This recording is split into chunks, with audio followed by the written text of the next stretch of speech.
Hello everyone and welcome back to Spook Speaks. I know many of you tune into these videos to help you to sleep, so I thought it would be a fun idea for everyone to share where you're listening from in the world. Feel free to drop a comment below, and if you enjoy the stories, don't forget to like and subscribe. Now get cozy and relaxed. Let's begin. Story 1. The first time I saw it, I thought I was losing my mind. It was a Tuesday morning, and I was rushing out the door for work. My usual routine was already in shambles. I'd overslept, spilled coffee on my shirt, and misplaced my car keys. By the time I locked the front door and turned to head to my car, I was frazzled and irritable. And that's when I saw it. Across the street, standing beneath the flickering street lamp, was me. Not someone who looked like me. Not someone wearing similar clothes or with the same haircut.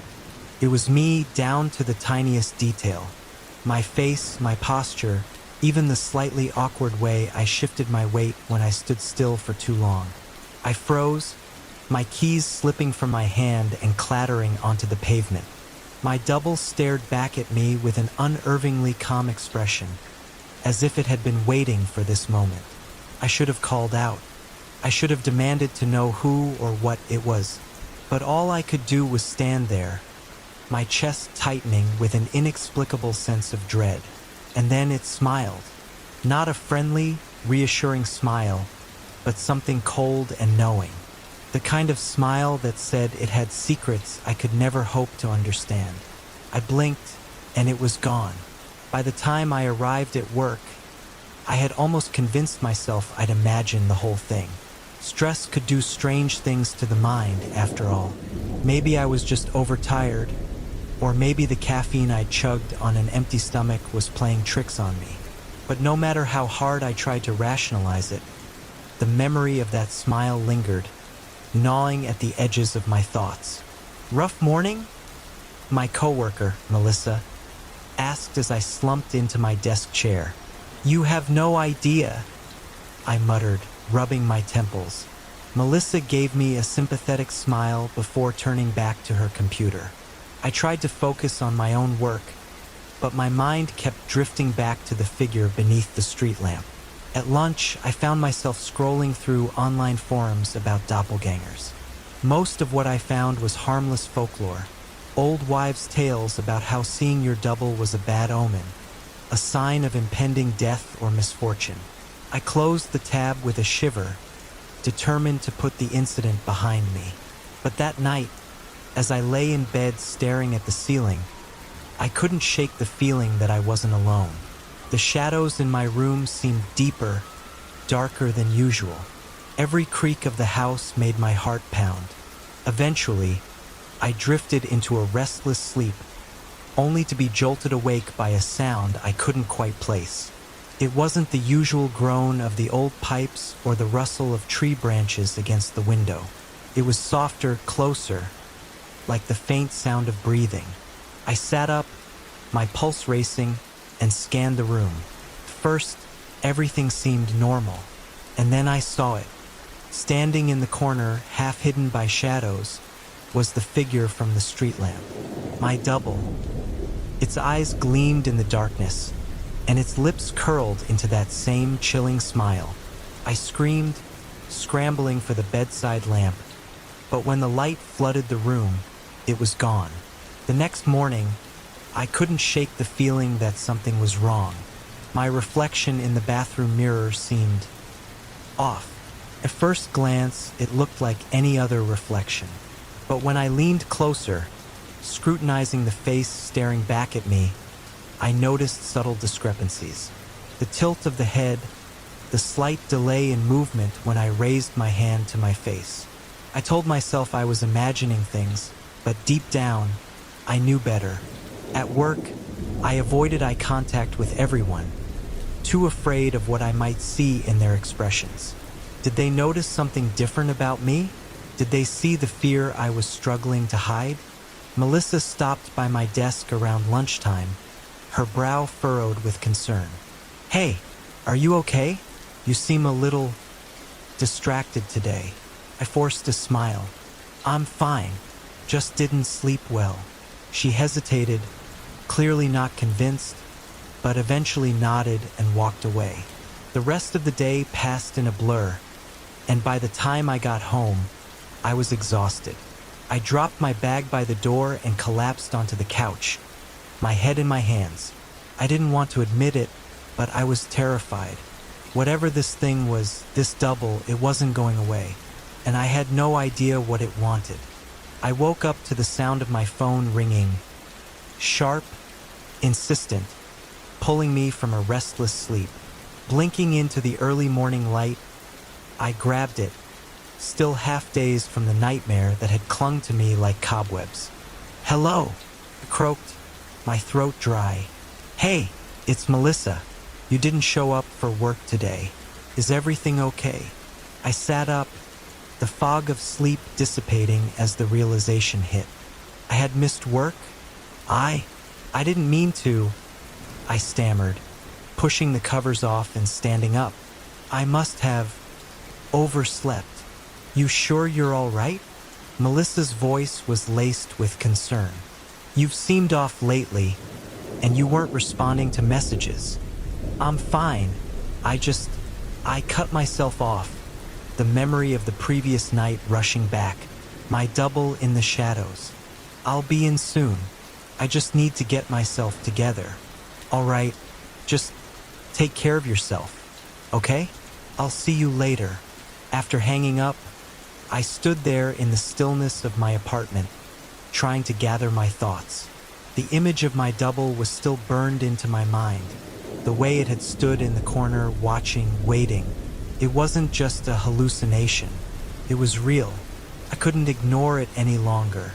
The day passed in a haze of disorientation. I dragged myself through the motions at work, trying to focus on the tasks in front of me, but the feeling of being watched never left. I couldn't shake the sense that something, or someone, was always lurking just beyond my line of sight. The worst part? Every reflection I passed seemed to distort just slightly. In the windows, the glass of the elevator, the mirrors in the bathroom, my reflection was never quite right. It was as if I were being shadowed by something, a flicker of movement just out of place. During lunch, I walked past a coffee shop window and caught sight of myself standing still, looking straight at the reflection. For a second, the reflection blinked, but I didn't. I froze, staring at the image in horror. My reflection, my double, smiled back at me, an expression that wasn't mine. I jerked away, my heart pounding, but I couldn't shake the feeling that something was already too far gone. That night, I returned home, and the house felt heavier than usual.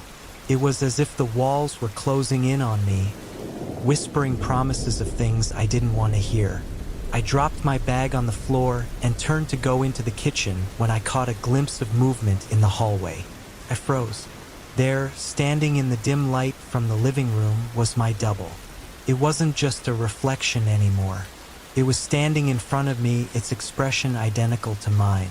Its eyes were hollow, like black voids staring back at me with something that felt almost too familiar. I opened my mouth to scream, but no sound came out. My double stepped forward, slowly, deliberately, as though savoring my fear. Couldn't move, couldn't breathe. Then it spoke. "You can't run from me," it said, its voice the exact same as mine, yet somehow hollow. "You never could." I stumbled back, my heart hammering in my chest. No, you're not real. You can't be." It tilted its head, that cold, familiar smile curling up. "Real? What does that even mean? You're the one who's been lying to yourself, pretending you don't know what's happening." I backed into the wall, my mind racing. "What do you want from me?" My double stepped closer until it was inches from my face. "I want you to understand. This place, this life is mine. I've been here longer than you, and I'm not going anywhere." The next morning, I woke up in a cold sweat, my sheets tangled around me. My mind was a swirl of confusion. unable to process what had happened the night before. My hands trembled as I reached for my phone, checking the time. I was late for work. Again, my body moved on autopilot, my mind still numb with the weight of the previous night's encounter. Every reflection I passed seemed to mock me, showing a version of myself that wasn't quite right. It wasn't just the physical appearance that disturbed me, it was the feeling, the way the reflection knew things. I arrived at work, my body moving through the motions, but my thoughts were elsewhere. Melissa asked me a couple of times if I was okay, and I nodded blankly, but I couldn't stop looking over my shoulder. The doppelganger was out there, watching me, waiting for the right moment to strike again. I couldn't ignore it any longer. At lunch, I ducked into a quiet corner of the office, pulling up the browser on my computer. Desperation made me search for answers I didn't want to find. Doppelganger encounters and dealing with your double became the strangest obsession of my day. I clicked through pages of folklore, articles about mirrored souls, ancient superstitions about the shadow self. Nothing made sense. Nothing explained why I could feel it. He watching me, stalking me like some invisible predator. Then I found something. When the doppelganger comes, it is not just an omen. It is a warning. The reflection of yourself that haunts you is not the true you, but a copy, an entity that feeds on your life force, and over time it will take your place. You must destroy the reflection before it destroys you. I stared at the words, cold fear creeping up my spine. The dread that had been gnawing at me for days suddenly blossomed into something tangible, something I could no longer deny. That night, I prepared for the inevitable. I didn't know what I was expecting. Maybe some sort of fight, maybe the answers I was desperately searching for. But what happened instead was worse. I stood in front of the bathroom mirror, my hands shaking as I stared at the reflection of myself. My reflection was calm, too calm, and its eyes gleamed with that unsettling, knowing look. It was waiting for me to make the first move. "Why don't you just leave me alone?" I whispered, my voice cracking. The reflection's lips twitched upward, just enough to show a hint of a smile. "I'm not going anywhere," it replied, its voice low and almost soothing. "You're mine now. You always have been." The words sank in, slow and deep, like a poison that crawled into my veins. I don't know how much longer I stood there, locked in some twisted standoff with my own reflection. My mind was splitting apart, my thoughts growing jagged and distorted. I could feel myself unraveling.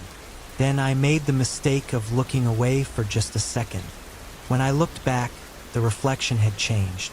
The smile was gone, and the eyes, they were black. Everything shattered then. The mirror cracked, splintering into 1,000 pieces that rained to the floor. In the chaos of broken glass, I heard a soft laugh, my laugh.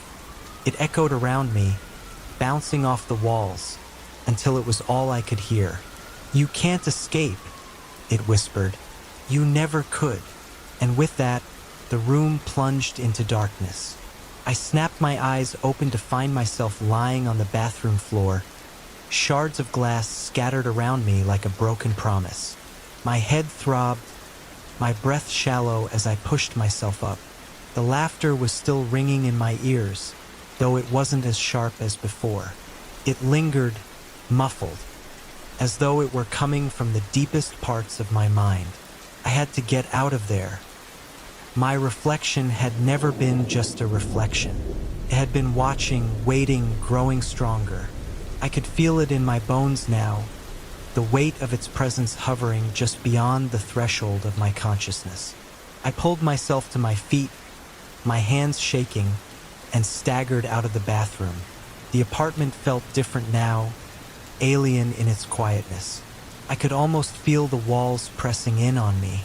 The silence was oppressive, suffocating. My breath was ragged as I stumbled toward the door, desperate to get outside, to escape the walls that had become a cage.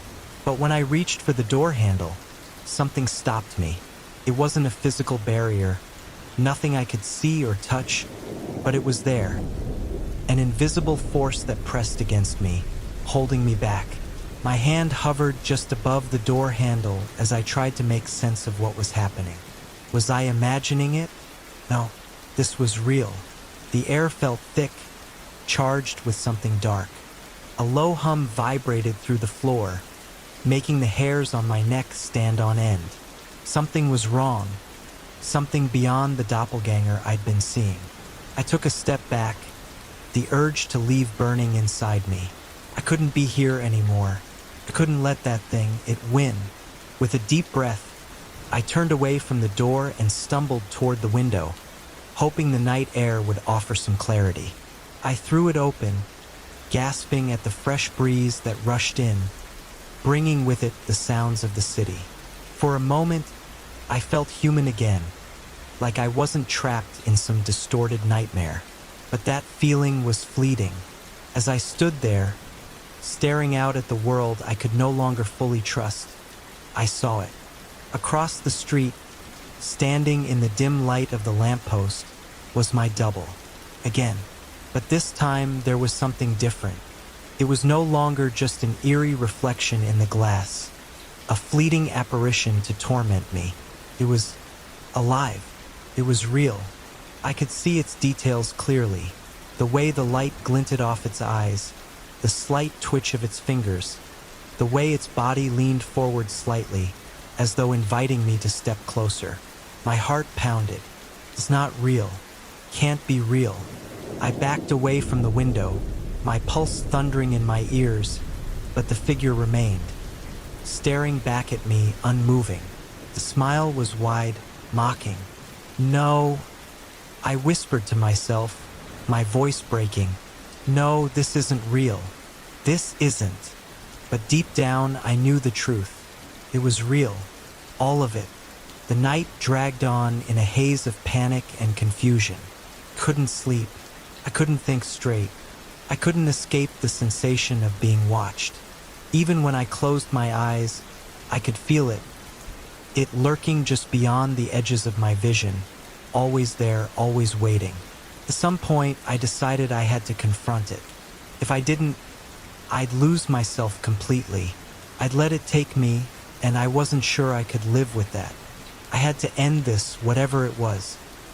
I grabbed the kitchen knife, the cold metal heavy in my hand, the only thing that felt real in this suffocating nightmare.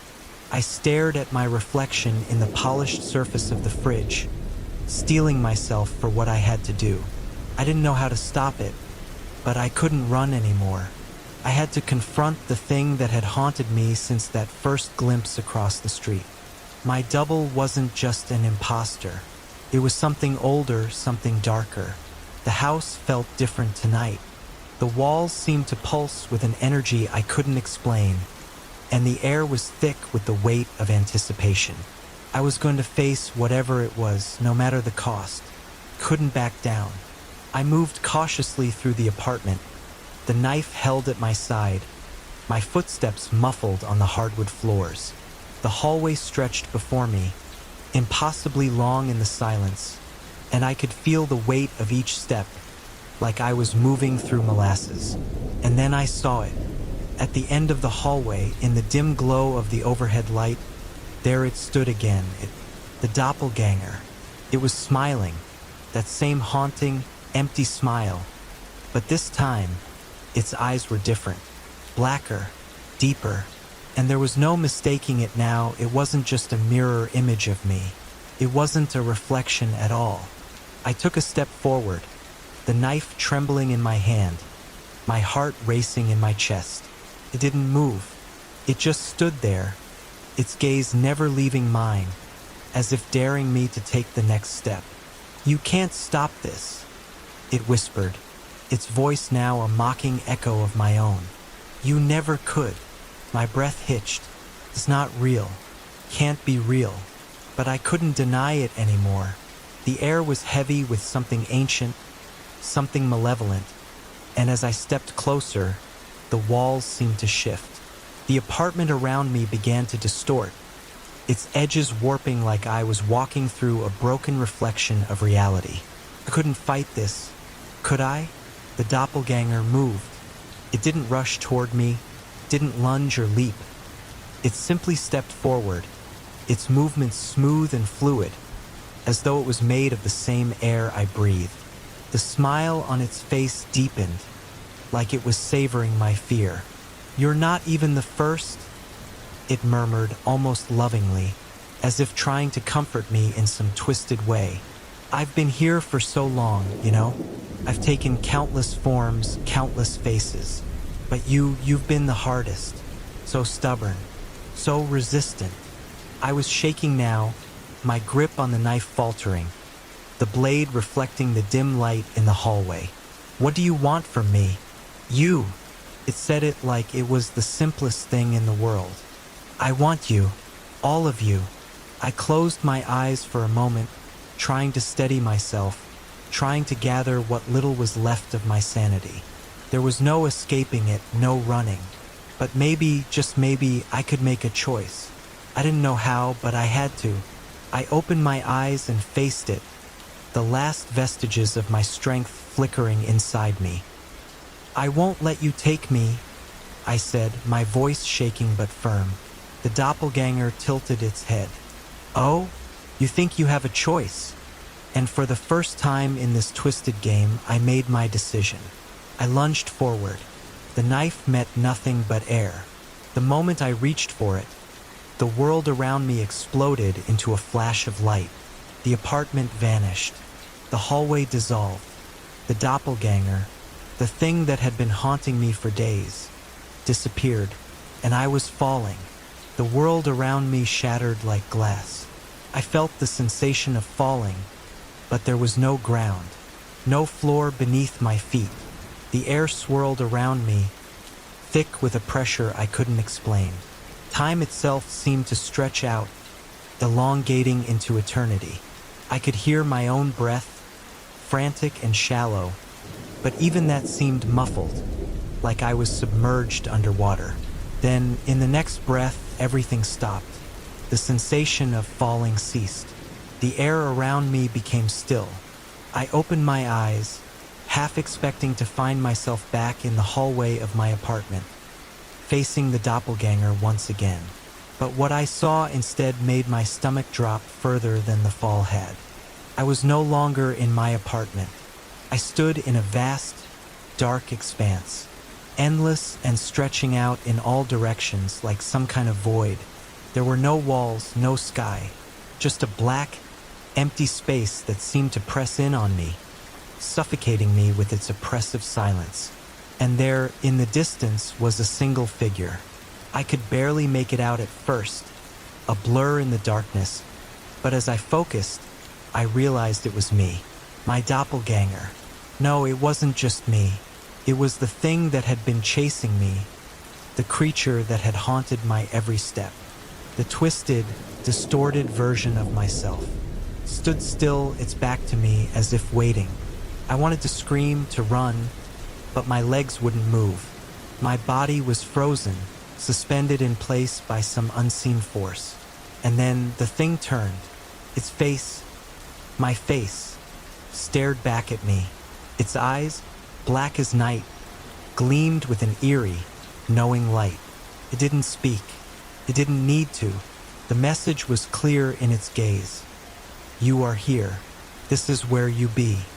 It walked toward me, its steps slow and deliberate, each one echoing in the emptiness. The sound was unnaturally loud, and I could feel it vibrating deep inside me.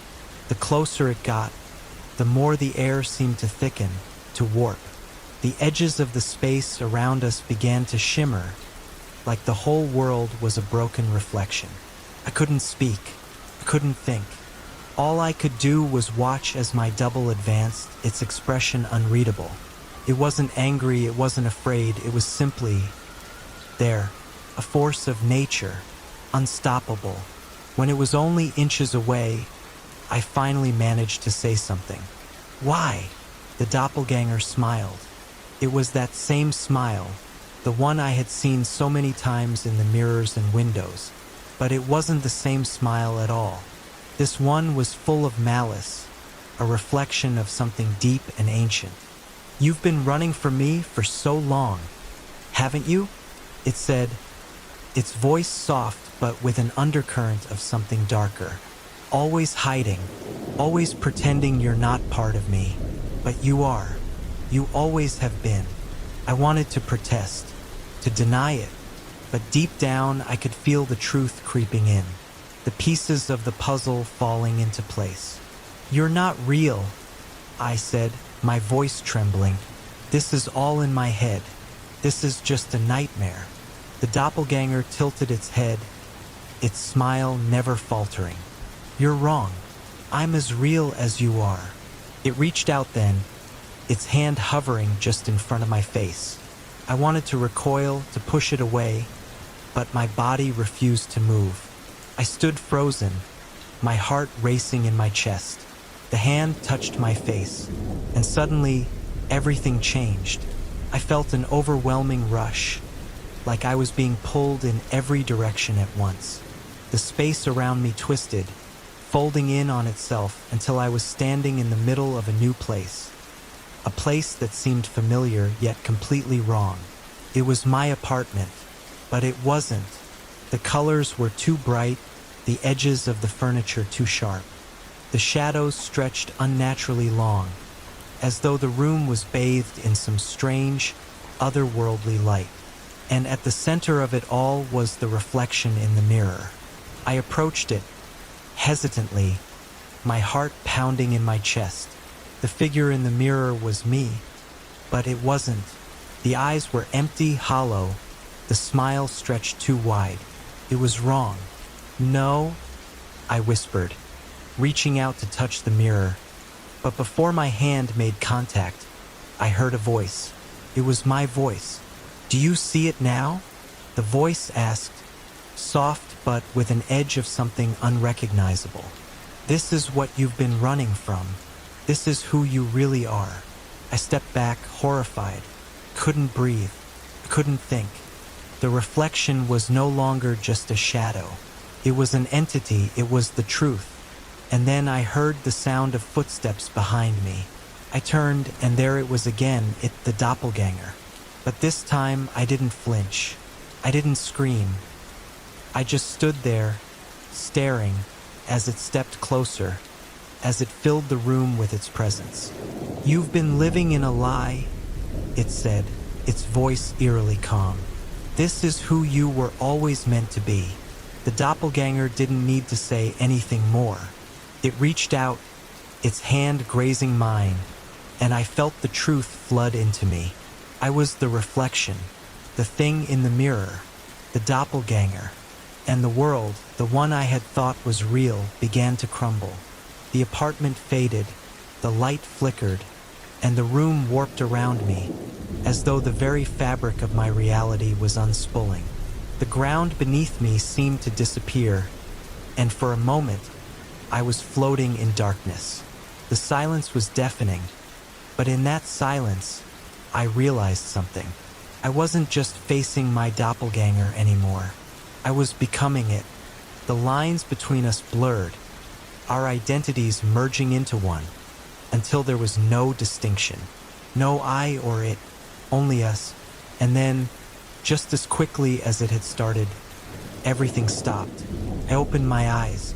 The room was still, silent, empty. I was standing in the middle of my apartment.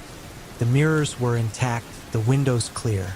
Everything was as it should be, but it felt wrong.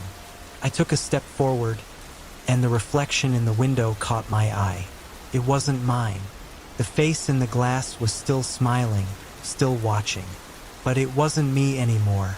It was someone else.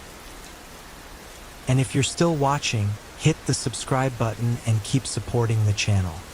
Story 2. The letter arrived on a Tuesday morning, tucked into my mailbox like it belonged there. It wasn't in an envelope, just a folded piece of parchment with my name written in bold, crimson ink.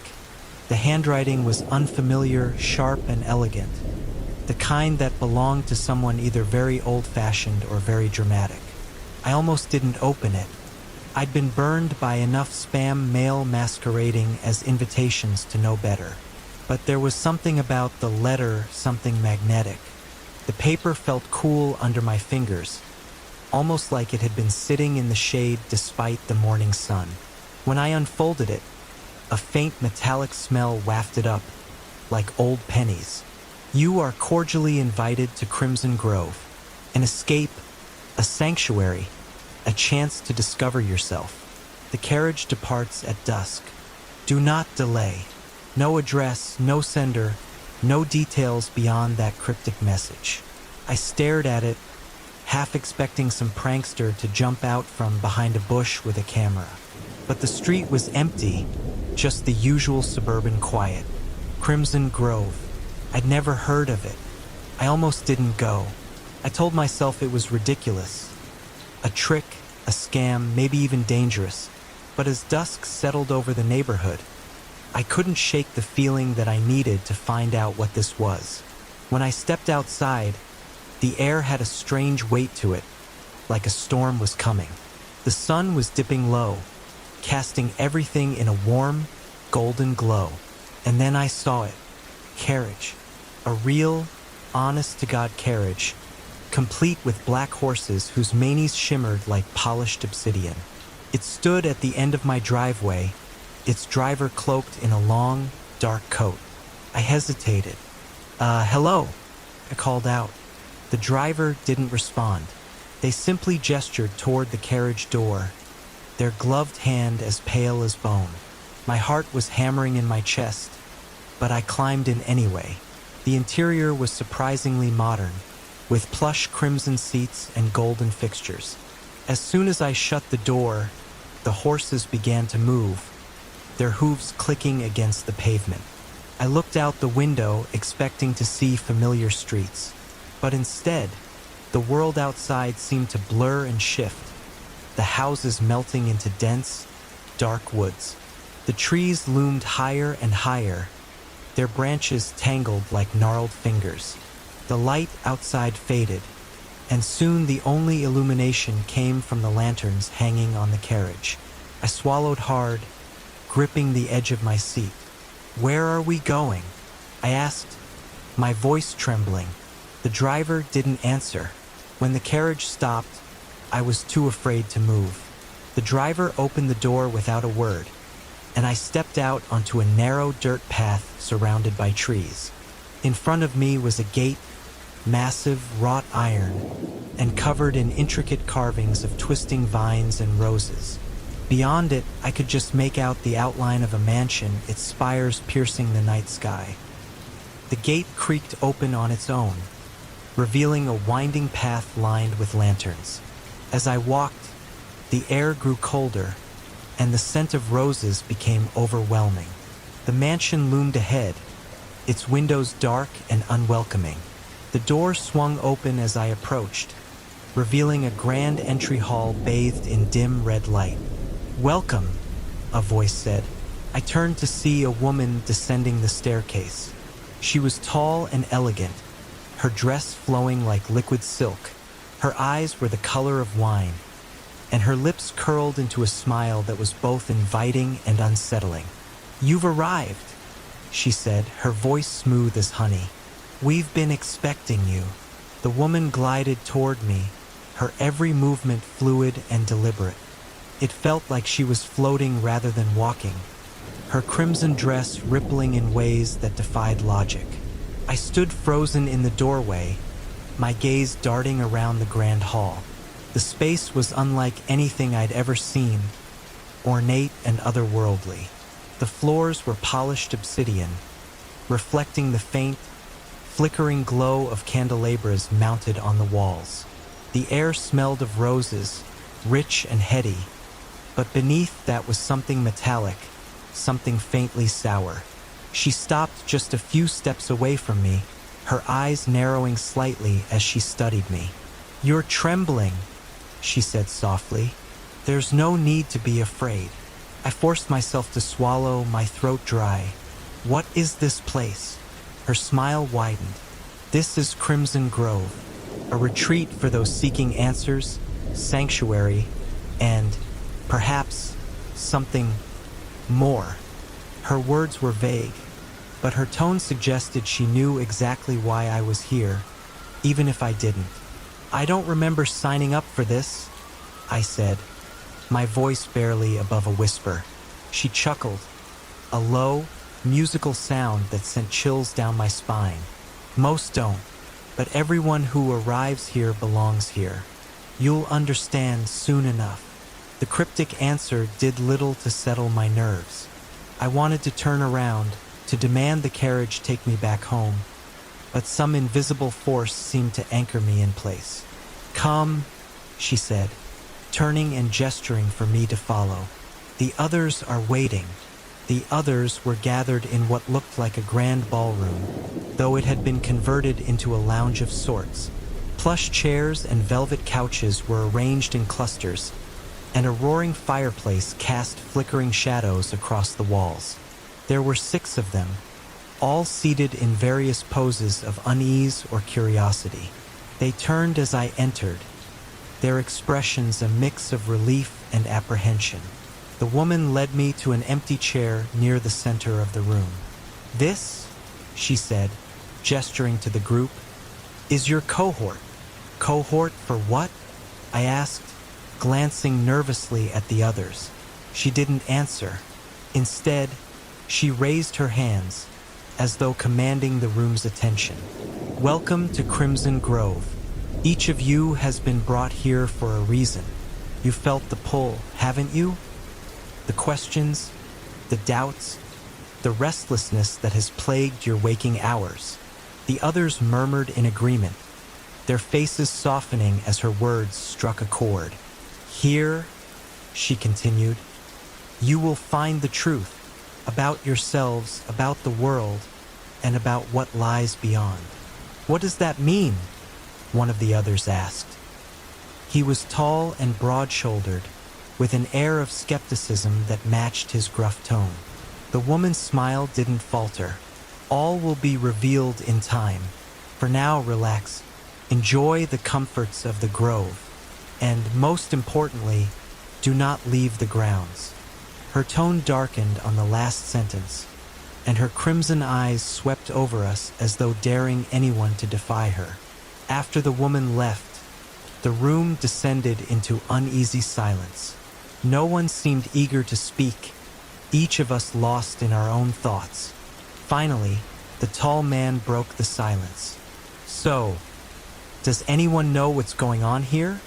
A woman sitting across from me shook her head. She had sharp features and a nervous energy, her fingers tapping incessantly against the armrest of her chair. "I don't even remember agreeing to this. One minute, I'm opening my mail, and the next, I'm on a carriage ride through some creepy forest." "Same here," another man said, younger and wiry, his voice tinged with anxiety. "I thought it was some kind of retreat or spa thing, but this feels different." They all turned to me, waiting for my input. I hesitated, then said, "I got a letter. It said something about a sanctuary, about discovering myself, but it didn't explain anything." The sharp-featured woman snorted. "Yeah, sounds like a scam to me." "Then why didn't you turn back?" the tall man asked. She didn't answer, and neither did I. We all knew the truth. We couldn't. We were given rooms shortly after. Mine was on the 2nd floor, at the end of a long hallway. The door was made of dark wood, and inside was a lavish space that felt both luxurious and deeply unsettling. The bed was massive, draped in crimson silk that matched the heavy curtains covering the windows. A vanity sat in the corner, its mirror covered by a black cloth. A faint chill hung in the air, and no matter how many times I checked the walls, I couldn't find a vent or any other source for it. On the nightstand was a small book, its leather cover embossed with a single word: Rules.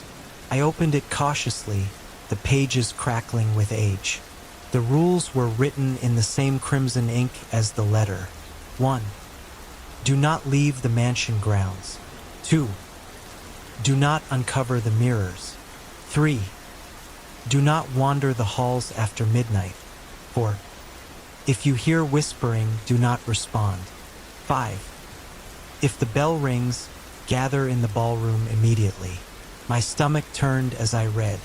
The words weren't just warnings. They felt like promises of what would happen if we disobeyed. I closed the book and set it aside, my hands trembling. Outside the window, the forest loomed, its twisted branches reaching toward the mansion like claws. I didn't know what I'd gotten myself into, but one thing was certain.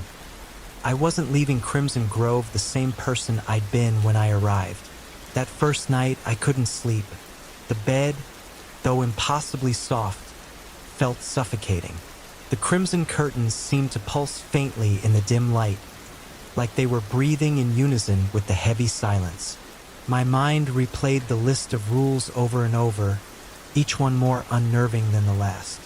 Do not uncover the mirrors. I glanced at the vanity in the corner, its shrouded mirror taunting me. The cloth swayed faintly, as if moved by a breeze I couldn't feel. Do not wander the halls after midnight. I checked the clock on the nightstand. 11:57 p.m. 3 minutes until midnight. My fingers tightened around the blanket as though clutching it might tether me to safety. The moment the clock struck 12, the atmosphere in the room shifted. The chill deepened, and the silence wasn't silence anymore. It was filled with a faint, rhythmic sound, like distant whispering. I held my breath, straining to listen. The whispers seemed to grow louder, not in volume but in proximity, like they were creeping closer to my door. Don't respond. My pulse thundered in my ears, drowning out the whispers for a moment. I squeezed my eyes shut, praying they'd go away. But then the whispers changed. They began saying my name. Ava. It was soft, drawn out, like a breeze weaving through the trees. Ava, come out. I clamped my hands over my ears, my entire body trembling. The sound didn't stop. It didn't get louder, but it became sharper, more insistent. I wanted to scream, but instead, I stayed curled up in the bed, silently begging for morning to come. When the sun finally rose, the whispers were gone, but the unease lingered. I couldn't shake the sensation that someone, or something, had been standing just outside my door all night. I dressed quickly and left my room, relieved to find the hallway brightly lit. The other guests were already gathering downstairs, and I could smell something savory wafting from the dining room. Rough night? The sharp-featured woman, Alana, I'd learned, asked as I slid into a chair beside her. You could say that, I muttered. The rest of the group looked equally drained. Even the tall, skeptical man, whose name was Logan, seemed subdued. Before we could share more, the bell rang. A deep, resonant toll that seemed to shake the entire mansion. Everyone froze. Ballroom, Logan said flatly. The ballroom was the same as before, though the air felt heavier now, the light dimmer. The elegant woman was waiting for us, her wine-colored eyes glittering in the faint glow of the chandelier. Good morning, she said, her voice a melody. I trust your first night went smoothly? No one answered. She smiled, the corners of her mouth curving up in a way that wasn't entirely comforting. You're adjusting. That's to be expected. Crimson Grove has its quirks, but in time, you'll come to see its beauty. What are we really doing here? Logan asked, crossing his arms. Her smile didn't falter. Discovery, she said simply, of yourselves, of the boundaries between worlds, and of what lies hidden within. Her words sent a ripple of unease through the group. What do you mean by boundaries? Alana asked, her voice sharp. The woman's gaze flicked to her, and for a moment, it seemed to darken. All in due time, she stepped forward, her movements as smooth as a serpent's glide. But remember this, The rules are not arbitrary. They are for your protection. Break them at your peril. By midday, the unease among the group had given way to curiosity, and for some, defiance.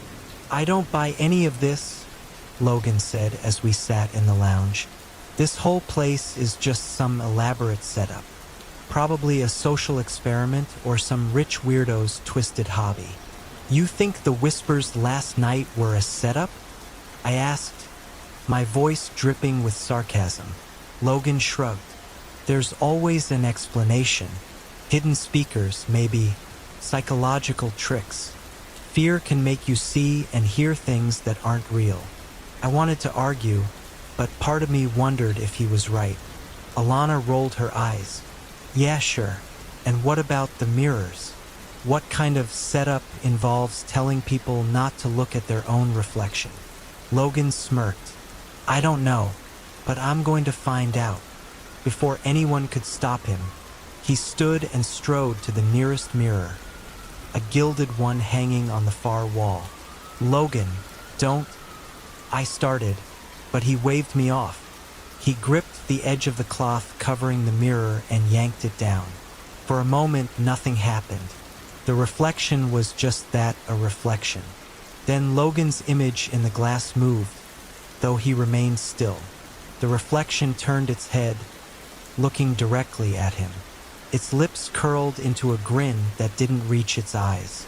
"What the hell?" Logan began, but the reflection raised a hand, pressing it against the inside of the glass. The room plunged into darkness. The darkness was absolute, thick as tar. I couldn't even see my own hands in front of me, though I could hear the others scrambling and gasping for breath. "Logan!" Alana's voice was sharp, cutting through the chaos. "Logan, what did you do?" No answer. And then a sound. A low, hollow scraping, like fingernails dragged across glass. It echoed through the room, growing louder with each passing second. My pulse thundered in my ears as I tried to move toward where Logan had been standing, but the darkness made every step uncertain.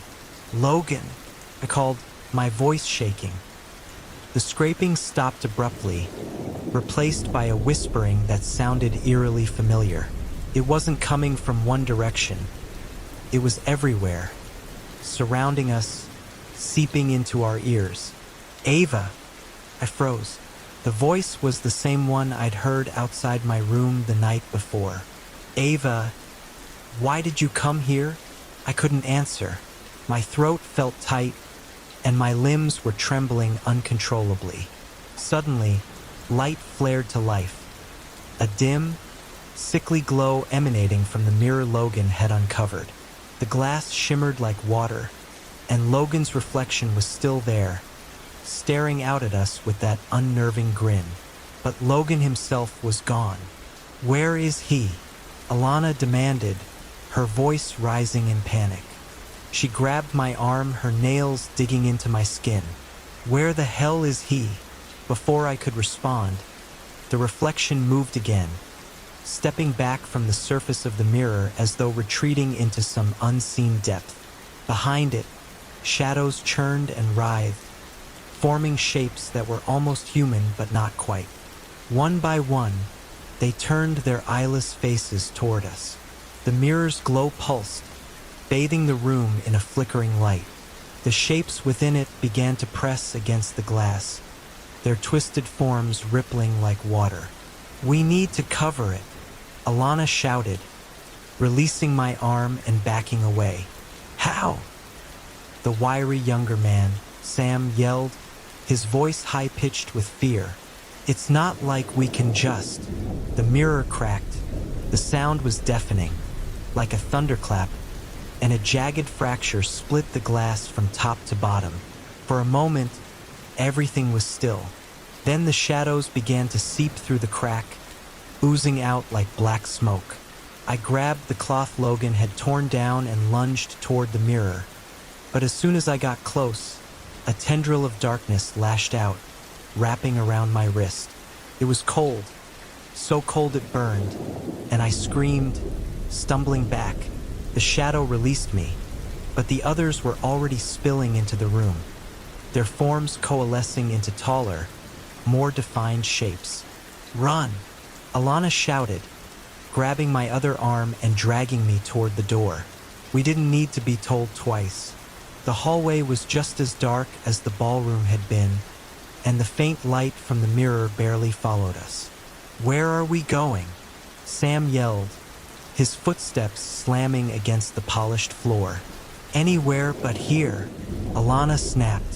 We reached the staircase, but before we could descend, the sound of creaking would stop us in our tracks. The shadows were coming.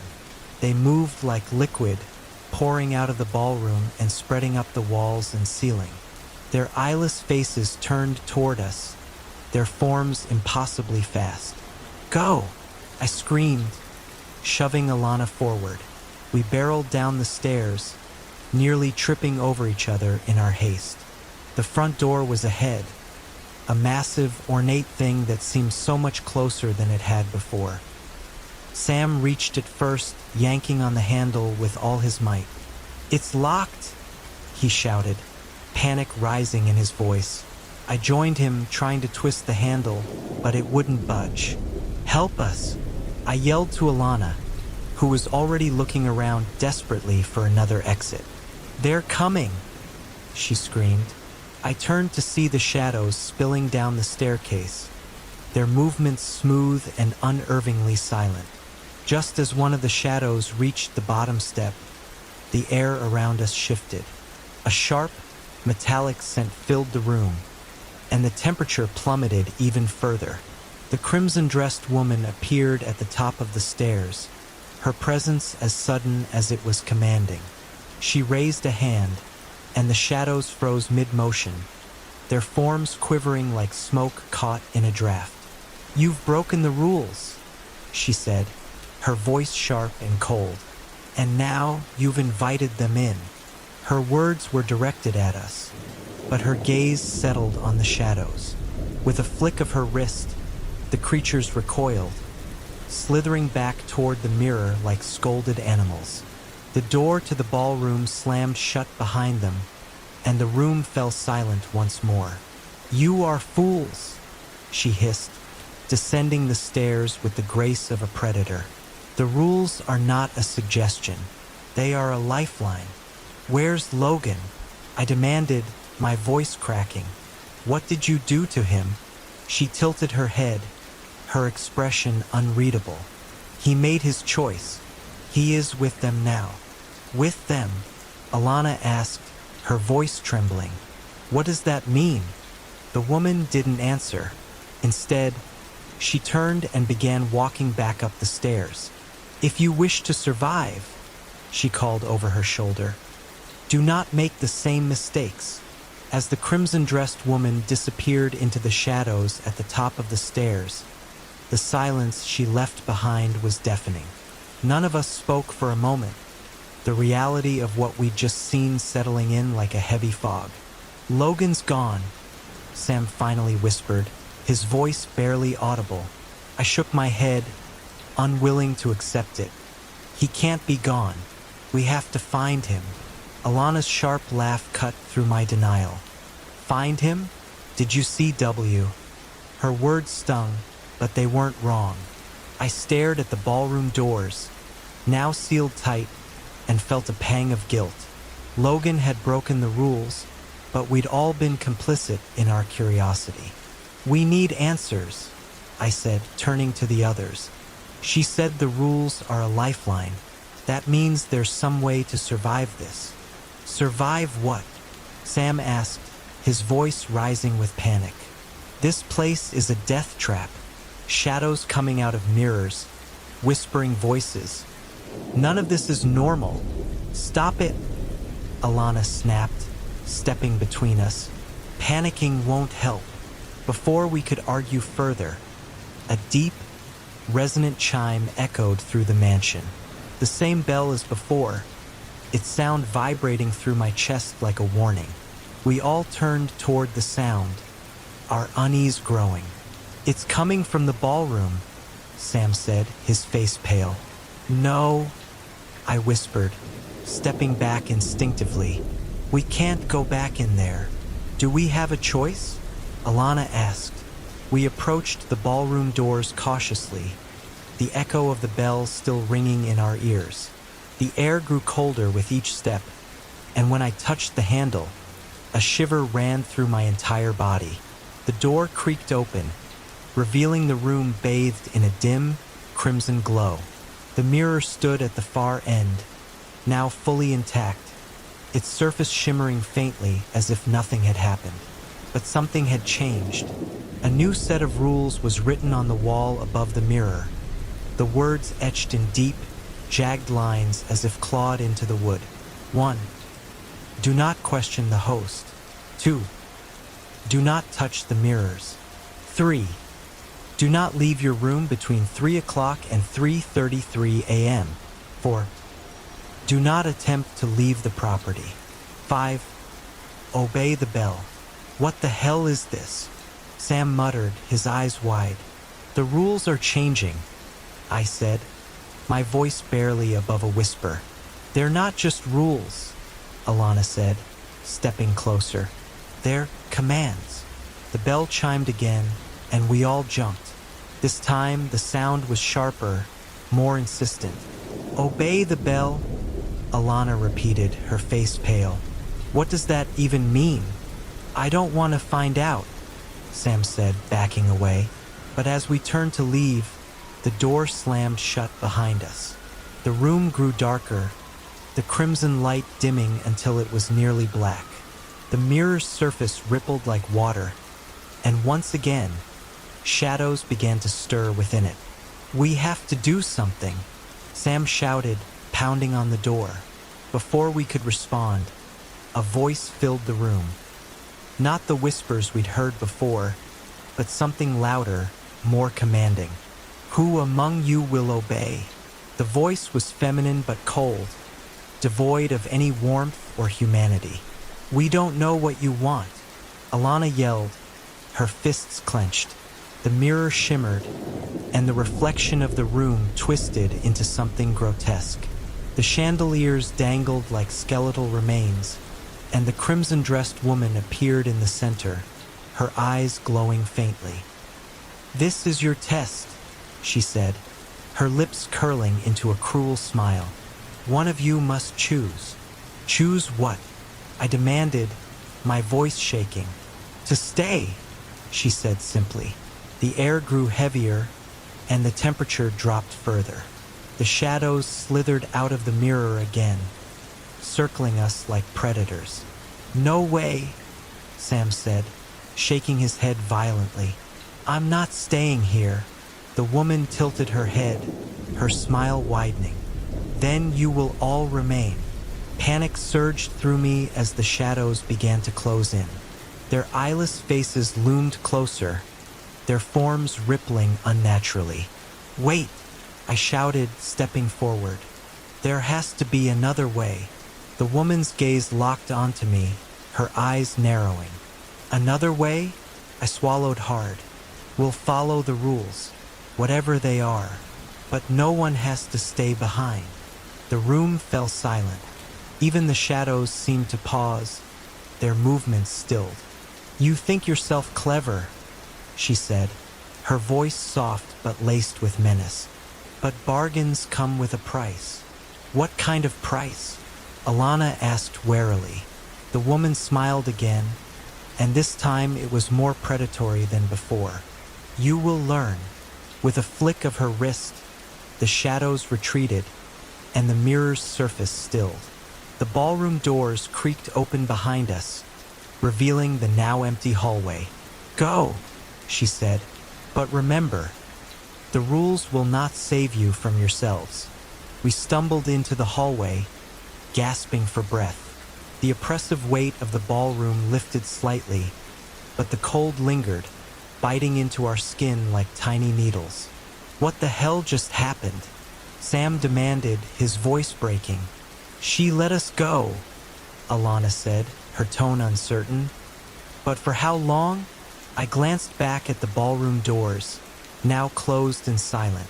The crimson glow was gone, replaced by the mansion's usual dim, eerie light. "She said there's a price," I murmured. "Yeah, no kidding," Sam said, throwing up his hands. "What does that even mean? We're not free. We're still trapped in this nightmare." "She gave us a chance," I said firmly. "We need to figure out what's going on and find a way out before she changes her mind." Alana nodded, though her expression was grim. "We need to stick together. No splitting up, no wandering off." "Agreed. Agreed," I said. Sam hesitated but eventually nodded. "Fine, but if I see another shadow, I'm running for it." We moved cautiously through the mansion, the silence pressing down on us like a heavy blanket. The air was colder now, and every creak of the floorboards made us flinch. As we turned a corner, we came to a long hallway lined with portraits. They were massive, their frames ornate and gilded, each depicting a stern-looking figure in old-fashioned clothing. "This wasn't here before," Alana said, her voice low. "It's this place," I said, trying to steady my breathing. "It's shifting." Sam stopped in front of one of the portraits, his face pale. "Guys, look at this." We gathered around him, and my stomach dropped. The portrait showed a young man in modern clothing, jeans and a t-shirt, standing stiffly with a vacant expression. It was Logan. "Is that—" Alana started, but her voice caught. "It's him," I said, my throat tightening. She wasn't lying. "He's part of this place now." Sam backed away, shaking his head. "No, no way. This can't be real." But it was. As we moved down the hallway, more portraits began to change. The figures within them blurred and shifted until they resembled faces we recognized. People we'd seen in passing during our stay, now immortalized in paint. "She's collecting them," Alana whispered, her face pale. "Collecting us." The air grew heavier as we continued, the mansion seeming to close in around us. Every turn of the hallway brought new twists. Staircases that hadn't been there before, doors that opened into endless darkness. "She's toying with us," Sam muttered, his eyes darting around nervously. Then we heard it, the faint chime of the bell. We froze, listening as it rang 3 times in quick succession. My heart sank as I remembered the third rule etched above the mirror. "Do not leave your room between 3 o'clock and 3:33 a.m. "What time is it?" I asked, my voice trembling. Sam checked his watch, his hands shaking. 3:02. "We need to find rooms," Alana said urgently. We sprinted down the hallway, throwing open doors at random. Each one revealed strange, impossible spaces. An overgrown forest, a crumbling cathedral, a vast, starless void. "This isn't right," Sam shouted. Finally, I found a door that led to a normal bedroom, or at least as normal as anything in this mansion could be. "In here," I yelled, motioning for the others. We piled inside and slammed the door shut just as the bell chimed again. The room was small and sparse, with a single bed and a dresser. A cracked mirror hung on the wall, its surface covered in a layer of grime. "We'll stay here until it's over," I said, trying to sound confident. "What if she comes for us?" Sam asked, his voice shaking. "She won't," Alana said firmly, though she didn't look convinced. "We're following the rules." The minutes dragged by, each second feeling like an eternity. The chime of the bell echoed faintly through the walls, marking the passage of time. At 3:29, the temperature dropped sharply. A shadow moved in the corner of the room, too dark and too solid to be a trick of the light. It stretched across the floor, growing larger and more defined. "Do you see that?" Sam whispered, backing toward the wall. "Stay still," I hissed. The shadow grew arms, legs, a torso, and finally a head. Its eyeless face turned toward us, and it took a slow, deliberate step forward. "We followed the rules," Alana said, her voice shaking. "We stayed in the room." The shadow didn't respond. It reached out a hand, its fingers impossibly long, and touched the cracked mirror. The glass shimmered, and another shadow stepped through. "Run," I whispered. The room was collapsing into chaos. The shadow that had stepped through the mirror loomed larger now, its presence making the air feel too thick to breathe. "We can't stay here," Alana hissed, yanking me toward the door. "But the rule," I started. "Forget the rules," she snapped. "They don't care." The second shadow took another step, its inky form rippling unnaturally. The air around it seemed to hum, a sound low and vibrating in my chest. Sam threw the door open, and we bolted into the hallway. The chime of the bell echoed again, louder and sharper, as if mocking us. The moment we crossed the threshold, the shadows surged after us, their movements unnervingly fast. "Run!" I screamed, my voice breaking. The hallway twisted and stretched as we sprinted. Doors that had been there moments before vanished, replaced by blank walls or endless voids. I glanced back once and immediately regretted it. The shadows were gaining on us, their eyeless faces locked in a predatory stare. "Where are we even going?" Sam yelled, his voice cracking with panic. "Just keep moving," Alana shouted.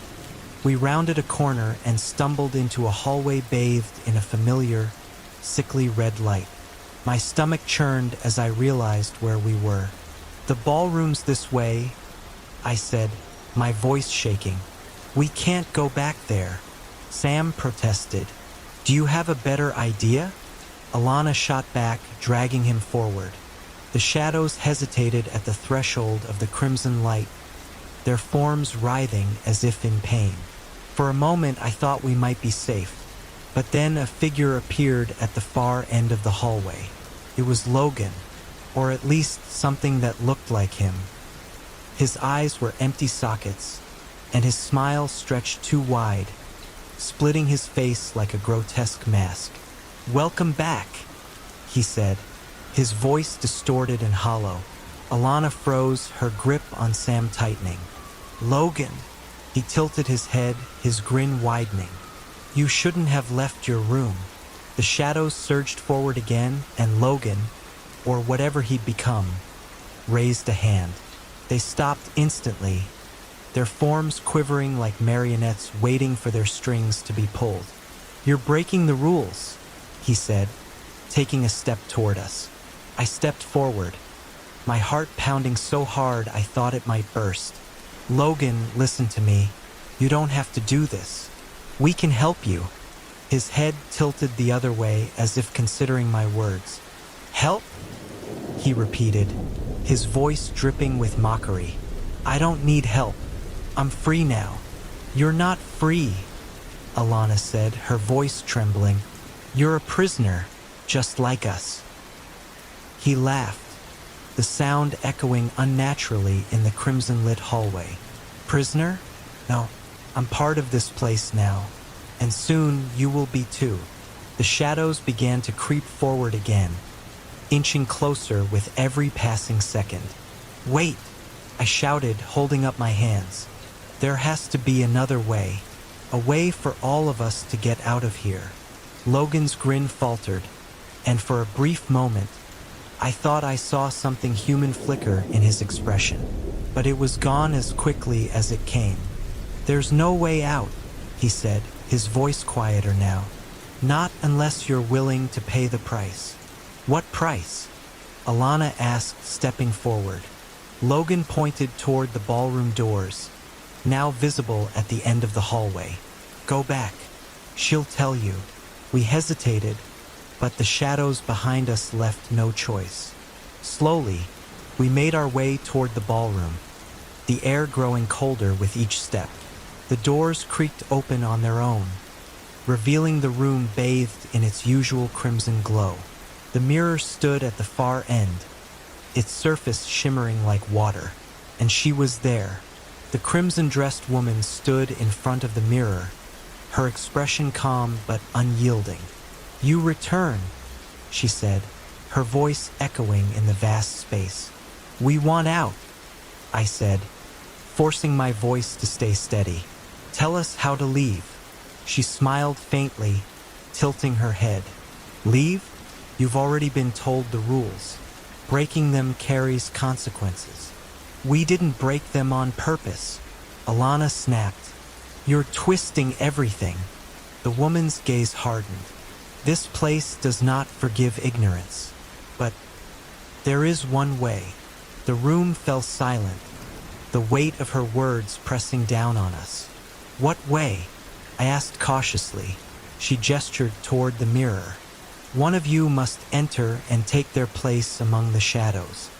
Only then will the others be free." "No," Sam said immediately, stepping back. "No way. If you refuse," she said, her tone icy, "you all remain."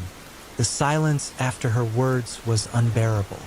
The three of us stood frozen, her ultimatum ringing in our ears. One of us had to stay. "No," Alana finally said, her voice shaking. "There's no way. We'll find another way."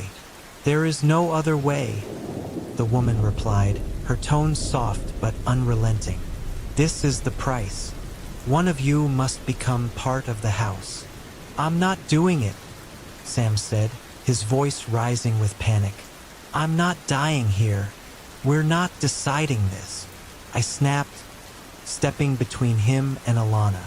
"We stick together and we find another way." "She's lying. There has to be a way out without sacrificing someone."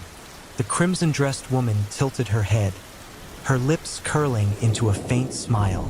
"You misunderstand. The house does not lie. It simply is." Her words chilled me, but I refused to let her see my fear. "Then we'll fight," I said, turning to face her fully. "We won't play your game." The woman's smile widened. "Fight? Against the house?" She gestured toward the shadows now creeping out of the mirror's frame, their forms writhing like living ink. "You are welcome to try." Before we could respond, the shadows lunged. They moved faster than before, their shapes twisting and expanding until they filled the room. "Run!" I shouted, but there was nowhere to go. The shadows surged around us, separating me from Sam and Alana. Their inky forms lashed out, cold as death, and I felt my strength draining with every touch. "Stay together," Alana screamed, but her voice was drowned out by the whispering cacophony that filled the air. Through the chaos, I saw Sam struggling against the tendrils wrapping around his arms. "Help me!" he shouted, his eyes wild with terror. I lunged toward him, grabbing his arm and pulling with all my strength. The shadows resisted, their grip unyielding, but I refused to let go. Alana appeared beside me, her face set with determination. Together, we tore Sam free, stumbling backward as the shadows recoiled. "They're toying with us," Alana said, panting. "We can't keep running." "Then what do we do?" Sam demanded. I glanced at the mirror, its surface rippling as if alive. The woman stood beside it, watching us with an amused expression. "The mirror," I said, my voice trembling. "It's the key. It has to be." Without waiting for a response, I sprinted toward the mirror. The shadows swarmed to block my path, but I ducked and weaved, their tendrils barely missing me. "Wait!" Alana shouted, but I didn't stop. Reaching the mirror, I hesitated for only a second before plunging my hand into its surface. It was cold, impossibly so, and I felt a pull as if the mirror was trying to drag me inside. "What are you doing?" Sam screamed, but I couldn't answer. The pull grew stronger, and before I could fight it, the mirror swallowed me whole. I landed hard on a cold stone floor. The air was thick and heavy, filled with the sound of distant whispers. I was in the mirror. The world around me was a distorted reflection of the ballroom, dark, decayed, and endless. The shadows were here too, moving through the space like silent hunters. "Welcome," a voice said, and I turned to see the crimson-dressed woman standing a few feet away. "Where am I?"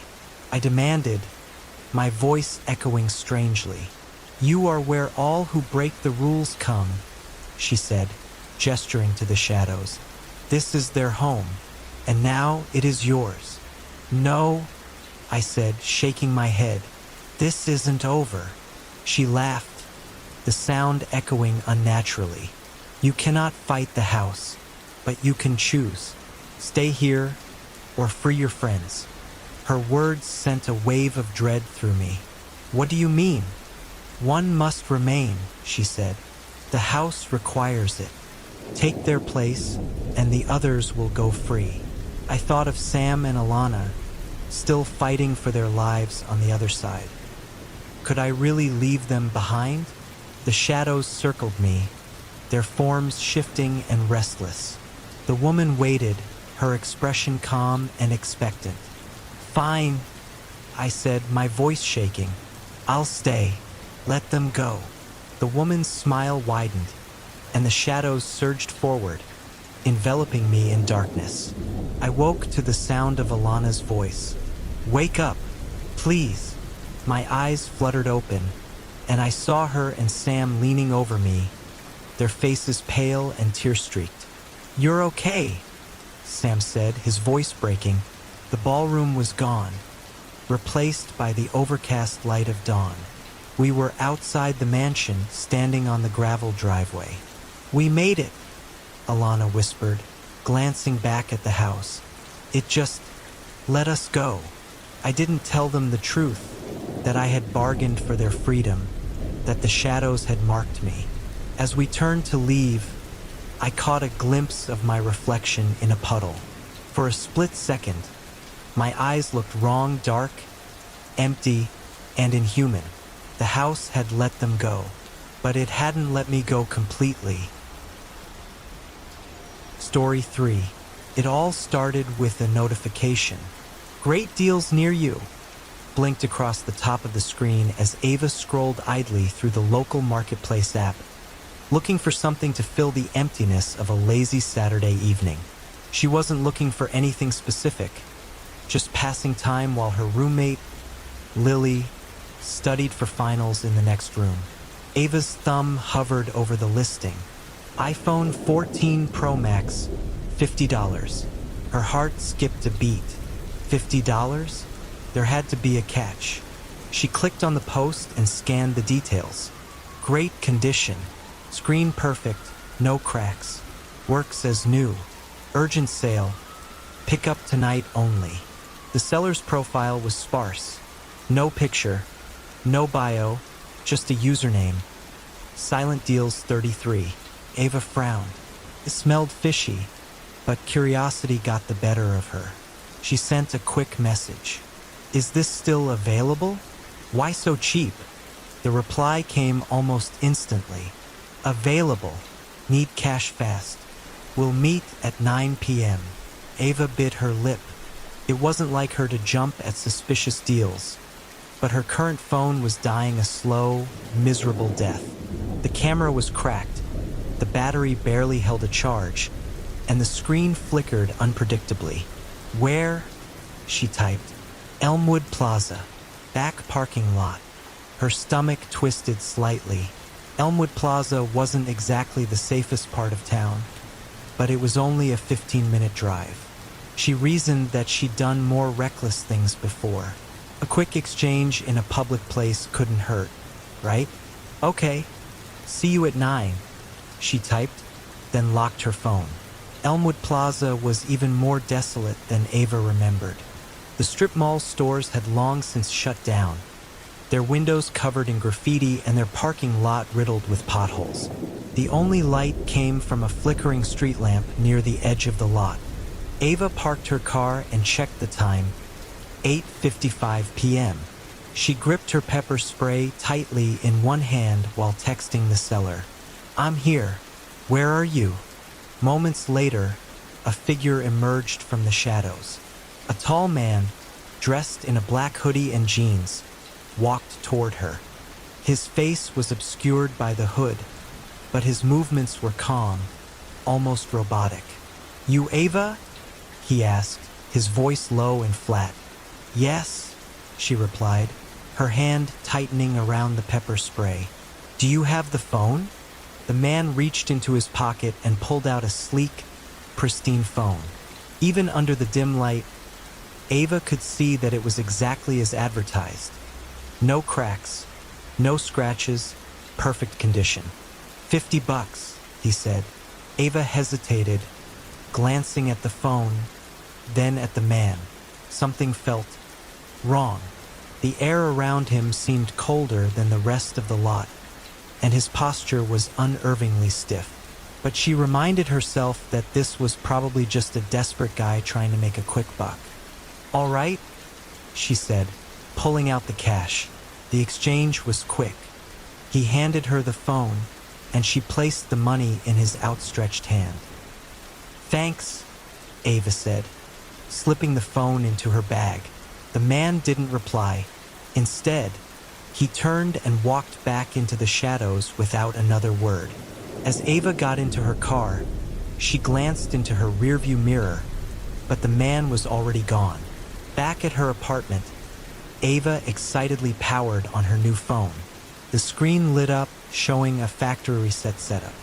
She went through the usual motions, choosing a language, connecting to Wi-Fi, and logging into her Apple account. Everything seemed normal. Lily poked her head into the living room. "What's with the big smile?" "I just got a new phone for $50, Ava said, holding it up triumphantly. Lily frowned. "50? Where'd you find that?" "Craigslist. Marketplace app. Some guy was selling it cheap. Probably just needed cash." "Or it's stolen," Lily said, folding her arms. "You better hope it doesn't have a tracker or something." Ava rolled her eyes. "It's fine. He reset it and everything." As the night wore on, Ava transferred her data and started customizing her new device. She was thrilled with how smoothly it ran. No lag, no glitches. But just as she was about to go to bed, a notification popped up. "Recording saved, 3:33 a.m. Her brow furrowed. That didn't make sense. She hadn't recorded anything. She opened the file. First, it was just static. But as she listened closer, she began to hear faint sounds, like whispers. She couldn't make out any words, but the tone was unmistakably human. Her chest tightened as the whispers grew louder, more frantic. And then, abruptly, the recording stopped. Ava shivered. "What the hell was that?" she muttered. She dismissed the file, telling herself it was probably a glitch from the reset. But as she turned off the lights and climbed into bed, she couldn't shake the uneasy feeling that something was listening. The next morning, sunlight streamed through the blinds, but Ava's mood remained clouded. She couldn't shake the memory of the eerie recording from the night before. She picked up the new phone, scrolling through her apps and settings to reassure herself that everything was normal. As she sipped her coffee, a familiar voice broke her focus. "Did you sleep okay?" Lily asked, pouring herself a mug. "Not really," Ava admitted. "Something weird happened with the phone. It recorded something. Something like what? Like static at first, but then whispers. It was probably just a glitch or interference." Lily gave her a skeptical look. "Whispers? That's creepy as hell. You sure that phone isn't cursed or something?" Ava laughed, though uneasily. "I'm not superstitious, Lily. It's just a phone." But even as she said it, she felt a twinge of doubt. She decided to investigate further, opening the recording app. The file from the previous night was still there, but what made her heart skip a beat was the timestamp. It didn't say 3:33 a.m. Anymore. It now read 6:17 a.m., the exact moment she had woken up. Her pulse quickened as she tapped on the file. This time, the whispers were clearer, distinct words spoken in a low, guttural voice. Listen. Watch. Don't look away. Ava slammed the phone down, her breathing shallow. What's wrong? Lily asked, her voice laced with concern. It said something. Words. Ava stammered. I swear I'm not imagining it. Okay, that's it, Lily said, crossing the room. We're Googling the seller and figuring out where that phone came from. Ava and Lily spent the next hour scouring the marketplace app for the seller's profile, but the listing was gone. The username SilentDeals33 returned no results, and attempts to message the seller resulted in an error. User not found. That's weird, Lily said. Maybe they deleted their account? Or maybe they didn't want to be found. Ava muttered, her stomach twisting. On a hunch, Ava opened the phone settings and navigated to the About section. There, she found a serial number and a faint glimmer of hope. Let's check if it's stolen, Ava said, typing the number into a website that tracked lost or stolen devices. The result was instant. Device reported stolen. Contact local authorities. Ava's stomach dropped.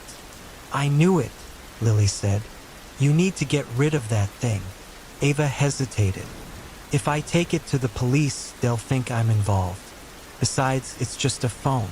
I'll factory reset it again, and it'll be fine.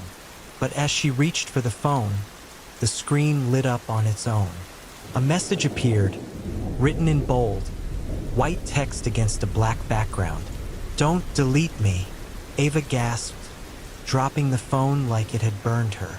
Did you see that? She whispered. See what? Lily asked, her brow furrowing. There was a message. It said, don't delete me.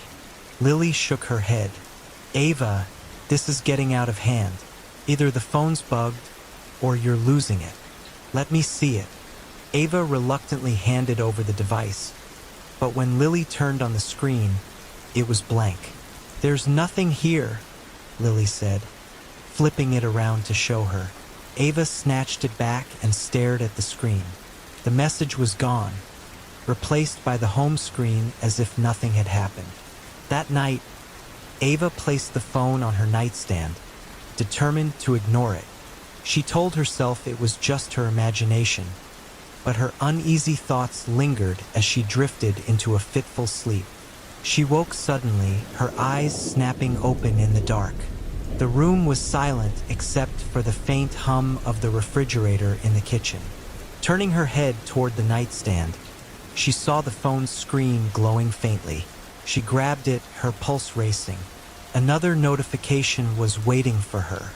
Recording saved, 3:33 a.m. Ava hesitated but tapped on the notification. This time, the whispers were louder, overlapping in a chaotic cacophony. Among the voices, she heard her own name. Ava, watch us. Her breath hitched. The sound was accompanied by a faint clicking noise, like nails tapping on glass. Her gaze darted around the room, but nothing was out of place. Then she noticed the reflection on the phone's black screen. Behind her, just beyond the edge of her bed, was a shadowy figure with glowing white eyes. She spun around, but the room was empty. Ava's hands shook as she stared at the empty corner of her room. The reflection had been unmistakable. Someone or something had been there. She turned the phone off and shoved it under her pillow, as if that could shield her from whatever malevolent force was at play. She didn't sleep for the rest of the night. Every creak of the floorboards and rustle of the wind outside made her jump, her heart pounding in her chest. When dawn finally broke, Ava sat at the kitchen table, clutching a mug of coffee like it was a lifeline. Lily wandered in, groggy but curious. You look like hell, Lily said. Did something happen? Ava debated telling her about the reflection but decided against it. Lily already thought she was overreacting. Just didn't sleep well, Ava said instead. Lily frowned, pulling out her phone. Well, if it's about that creepy phone, I've been thinking. You should try contacting the person who reported it stolen. Maybe they can explain why it's so weird. That's not a bad idea, Ava admitted. Using the serial number, Ava managed to find a forum post from someone claiming their phone had been stolen 6 months ago. The post was desperate, filled with pleas for its return and warnings not to use it. The username was Lana_Fox88. Ava sent a private message. Hi, I recently bought a phone that matches the description of the one you lost. Can you tell me more about it? The reply came almost immediately. You have it? Get rid of it. Now. Ava stared at the screen, her heart racing. She typed back, Why? What's wrong with it? Lana's response was chilling. It's not just a phone. It's connected to something bad. I'm begging you, destroy it. If you don't, it'll destroy you. Ava's fingers hovered over the keyboard. Before she could respond, another message popped up. Whatever you do, don't let it record you. Ava told Lily about Lana's messages, but her roommate remained skeptical. Destroy it, Lily said. That sounds dramatic. How would a phone destroy you? I don't know, but it feels alive, Ava admitted. The recordings, the messages, it's like it knows me. Lily sighed. If you're that freaked out, let's just take it outside and smash it. Problem solved. Ava hesitated. The idea of destroying the phone felt right, but a strange part of her didn't want to. It wasn't just fear. It was a pull, like the phone was part of her now. That night, she tried to ignore the device again, placing it in the living room instead of her bedroom. But as the clock struck 3:33 a.m., she woke up anyway. A faint glow lit up the living room. Ava tiptoed down the hall, her breath catching when she saw the phone lying on the coffee table, screen bright. A new notification awaited her. Recording saved, 3:33 a.m. Her hands trembled as she picked it up. The recording began as static, then transitioned into whispers. But this time, there were distinct words. I see you, Ava. Why won't you answer me? The clicking sound returned, louder now, accompanied by faint breathing. And then, the voice shifted to something horrifyingly familiar. Lily's voice. You can't hide from us, Ava screamed, throwing the phone across the room. It hit the wall with a sickening crack and fell to the floor, but the screen remained intact. The glowing notification light blinked steadily, mocking her. By morning, Ava had had enough. She called Lana. The woman answered on the first ring, her voice frantic. Do you still have it? Lana asked. Yes, Ava said, her voice shaking. What is it? What's happening? It's not just a phone, Lana said. It's a doorway, conduit. The longer you keep it, the more it'll take from you. Feeds on you, your thoughts, your memories. And once it gets enough, it pulls you through. Pulls me through where? To wherever they are, Lana whispered. Ava's knees buckled, and she sat down hard. Who are they? Lana's voice cracked. I don't know, but I see them in mirrors now, in reflections. They're always watching. Ava felt a cold sweat break out across her skin. The reflection in the phone screen, the whispers calling her name, it was all connected. How do I stop it? Ava demanded. You can't, Lana said, but you can slow it down. Don't let it record you. And whatever you do, don't let it see you in a mirror. Before Ava could respond, the line went dead. The phone lay on the coffee table, its screen dark but menacing. Ava didn't dare touch it. Lana's warning played over and over in her mind. Don't let it record you. Don't let it see you in a mirror. What now? Lily asked, standing by the kitchen counter with her arms crossed. She wasn't even pretending to be calm anymore. The events of the last few days had rattled her too. We need to get rid of it, Ava said, her voice trembling. Yeah, no kidding. But how? Smashing it didn't work.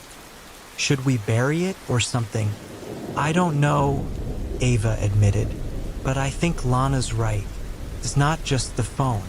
It's something else. Lily frowned. So what?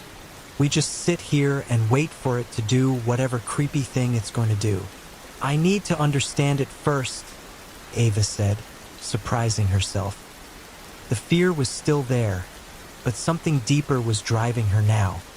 A need for answers. Lily groaned. You're kidding, right? You're going to keep messing with this thing. I don't have a choice, Ava said. It's not just going to leave me alone. It's attached to me now. That night, Ava placed the phone on the kitchen table, far from any mirrors or reflective surfaces. She sat across from it, staring at the dark screen. What do you want? She whispered. The phone lit up, startling her. The words appeared instantly, as if it had been waiting for her to ask. To show you. Show me what? Ava asked, her voice shaking. The phone didn't respond. Instead, the camera app opened on its own. The screen flickered to life, showing a live feed of the room. Ava leaned closer, her face illuminated by the faint glow. At first, nothing seemed out of the ordinary.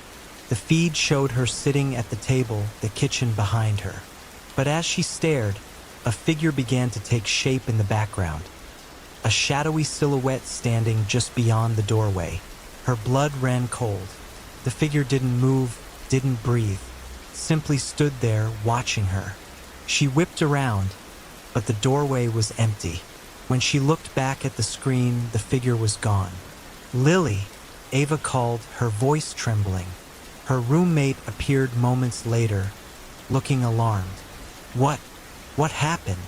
Ava gestured toward the phone. It showed me something, someone, but they weren't really there. Lily hesitated, then walked over to the table. Let me see. She picked up the phone, holding it cautiously as if it might bite her. The camera feed was still active, but the room appeared normal now. There's nothing there, Lily said. It was there, Ava insisted. I saw it. Lily sighed and set the phone down. Maybe you should just stop looking at it altogether. Maybe, Ava murmured, but even as she said it, she felt an irresistible pull. The phone wasn't just showing her things, it was calling to her. That night, Ava dreamt of the figure. It stood at the edge of her bed, its hollow eyes glowing faintly in the dark. Come closer, it whispered. Ava tried to scream, but no sound came out. The figure reached toward her, its fingers impossibly long and thin. Just as it touched her, she jolted awake, her heart pounding in her chest. The phone was glowing on the nightstand. She didn't remember putting it there. A new message blinked on the screen. You're almost ready. Ava stared at the words, her hands shaking. Ready for what? She whispered. The screen flickered, and another message appeared. To see. Morning light seeped through the blinds, but Ava didn't feel relief. Her body was heavy, her mind dulled by restless sleep and the phone's lingering presence. The words to see played on a loop in her head. She needed answers. She couldn't live like this anymore, half terrified, half mesmerized.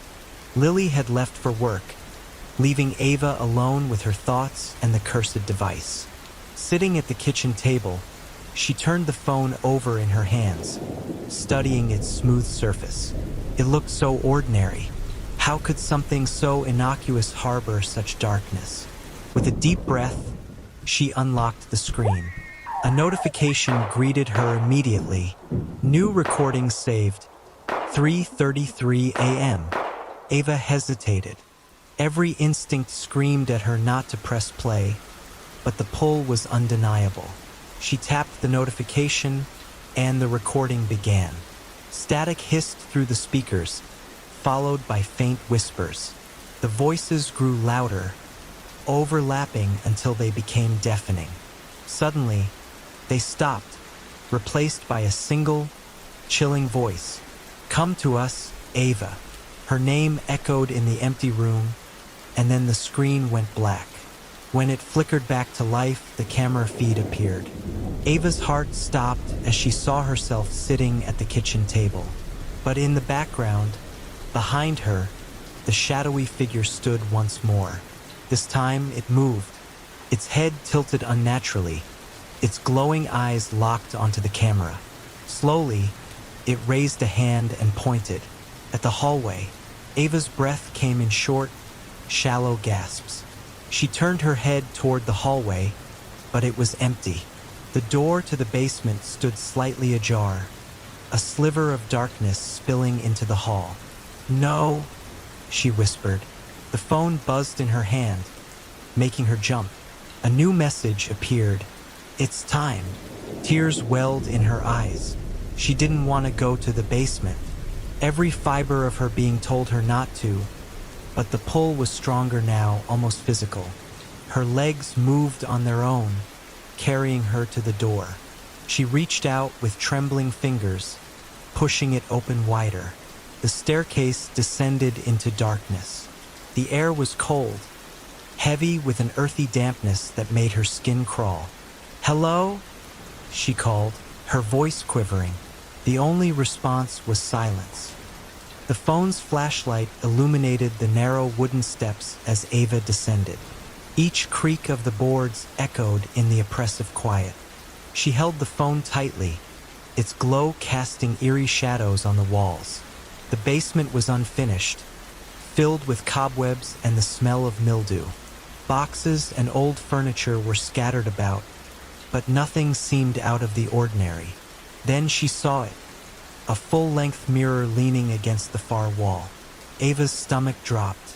She hadn't remembered the mirror being there before. The phone buzzed again.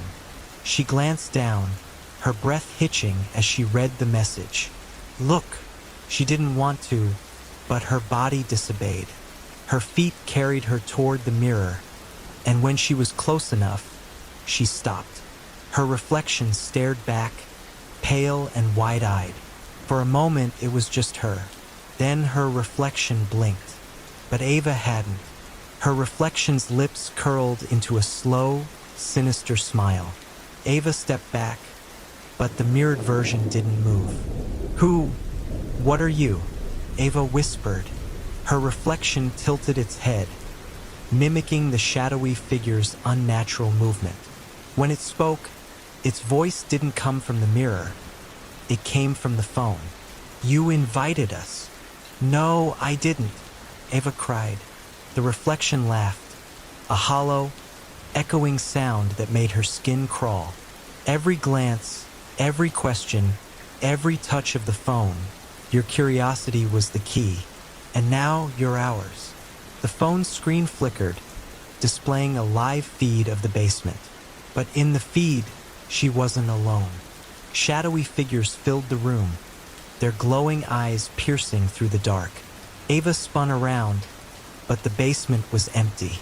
When she looked back at the mirror, the figures were there, standing behind her reflection. Ava screamed, dropping the phone. It hit the concrete floor with a sharp crack, but it didn't shatter.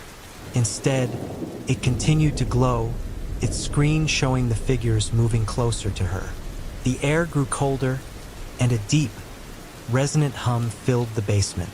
Ava's breath came in ragged gasps as she backed away from the mirror. The phone buzzed one last time, displaying a final message.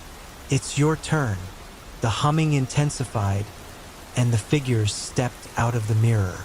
Their movements were slow and deliberate, their hollow eyes locked onto Ava. She tried to run, but her legs wouldn't move. It felt as though invisible hands were holding her in place. The first figure reached her, its icy touch sending a jolt through her body. The others followed, their whispers filling her mind, drowning out her thoughts. The last thing Ava saw was her reflection in the mirror, smiling as it reached through the glass to take her place. Weeks later, the phone appeared on an online marketplace under a new listing. Slightly used smartphone, excellent condition, $50. The seller's username was Ava_reflected33. Story 4.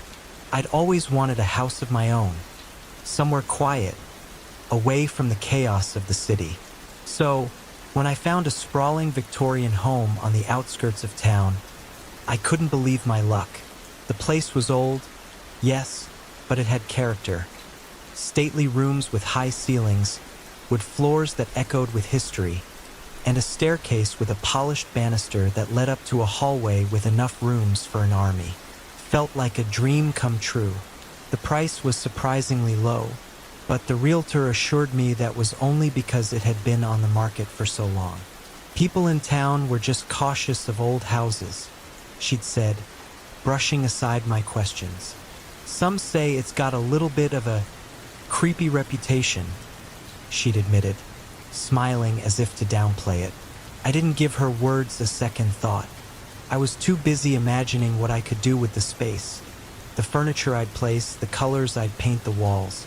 The first night, I unpacked late into the evening, the thrill of ownership filling me with energy. I made up a bed in the first room down the hallway, as the rest of the house remained cluttered with boxes and furniture I'd yet to arrange. That night, I slept soundly, lulled by the house's quiet, expansive calm. But I woke up suddenly around midnight, my skin prickling as if a cold wind had slipped through an open window. The room was silent, thick with shadows, and as I lay there, I had the strangest feeling that I wasn't alone. The next morning, the eerie feeling lingered as I went about unpacking. Every so often, I glanced toward the hallway, half expecting to see something. I told myself it was just the house settling, the strange acoustics of an old building.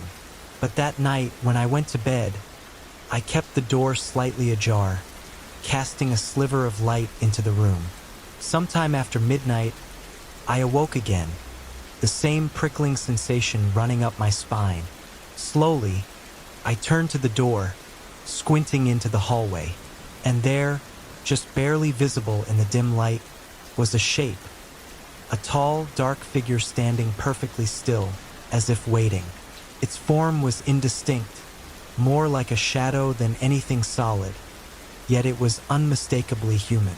I could feel it watching me, though I couldn't see its eyes. I froze, too afraid to move. My heart pounded so loudly I was sure it could hear it. I blinked, and in that split second, the shadow vanished, leaving the hallway empty and silent once more. The next morning, I tried to rationalize what I'd seen. Maybe I'd imagined it, or maybe it was just a trick of the light, a shadow cast by the tall wardrobe in the hallway. But as I went about my day, the memory of that figure lingered, its presence hanging over me like a dark cloud.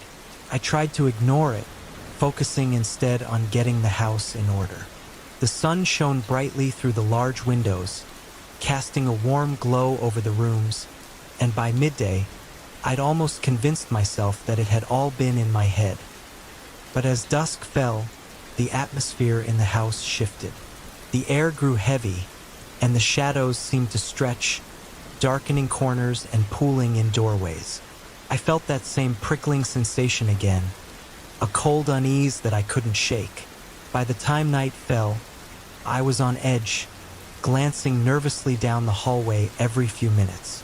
I decided to leave the lights on, telling myself it was just for a sense of security. But deep down, I knew the truth. I was scared. I lay in bed, my eyes fixed on the doorway. I didn't dare close the door fully, afraid of what might lurk in the darkness outside. Every creak of the house, every gust of wind outside, made me jump. I eventually drifted off to sleep, only to be jolted awake in the early hours of the morning. I felt it before I even opened my eyes, the unmistakable sensation of being watched. With a shiver, I looked toward the hallway. The door was ajar, casting a thin line of light across the floor, and there, just beyond it, was the shadowy figure. It was closer this time, standing right in the doorway, its form more defined than before. I lay there, paralyzed with fear, unable to tear my gaze away. The shadow seemed to lean forward, as if peering into the room, its head tilting slightly to the side.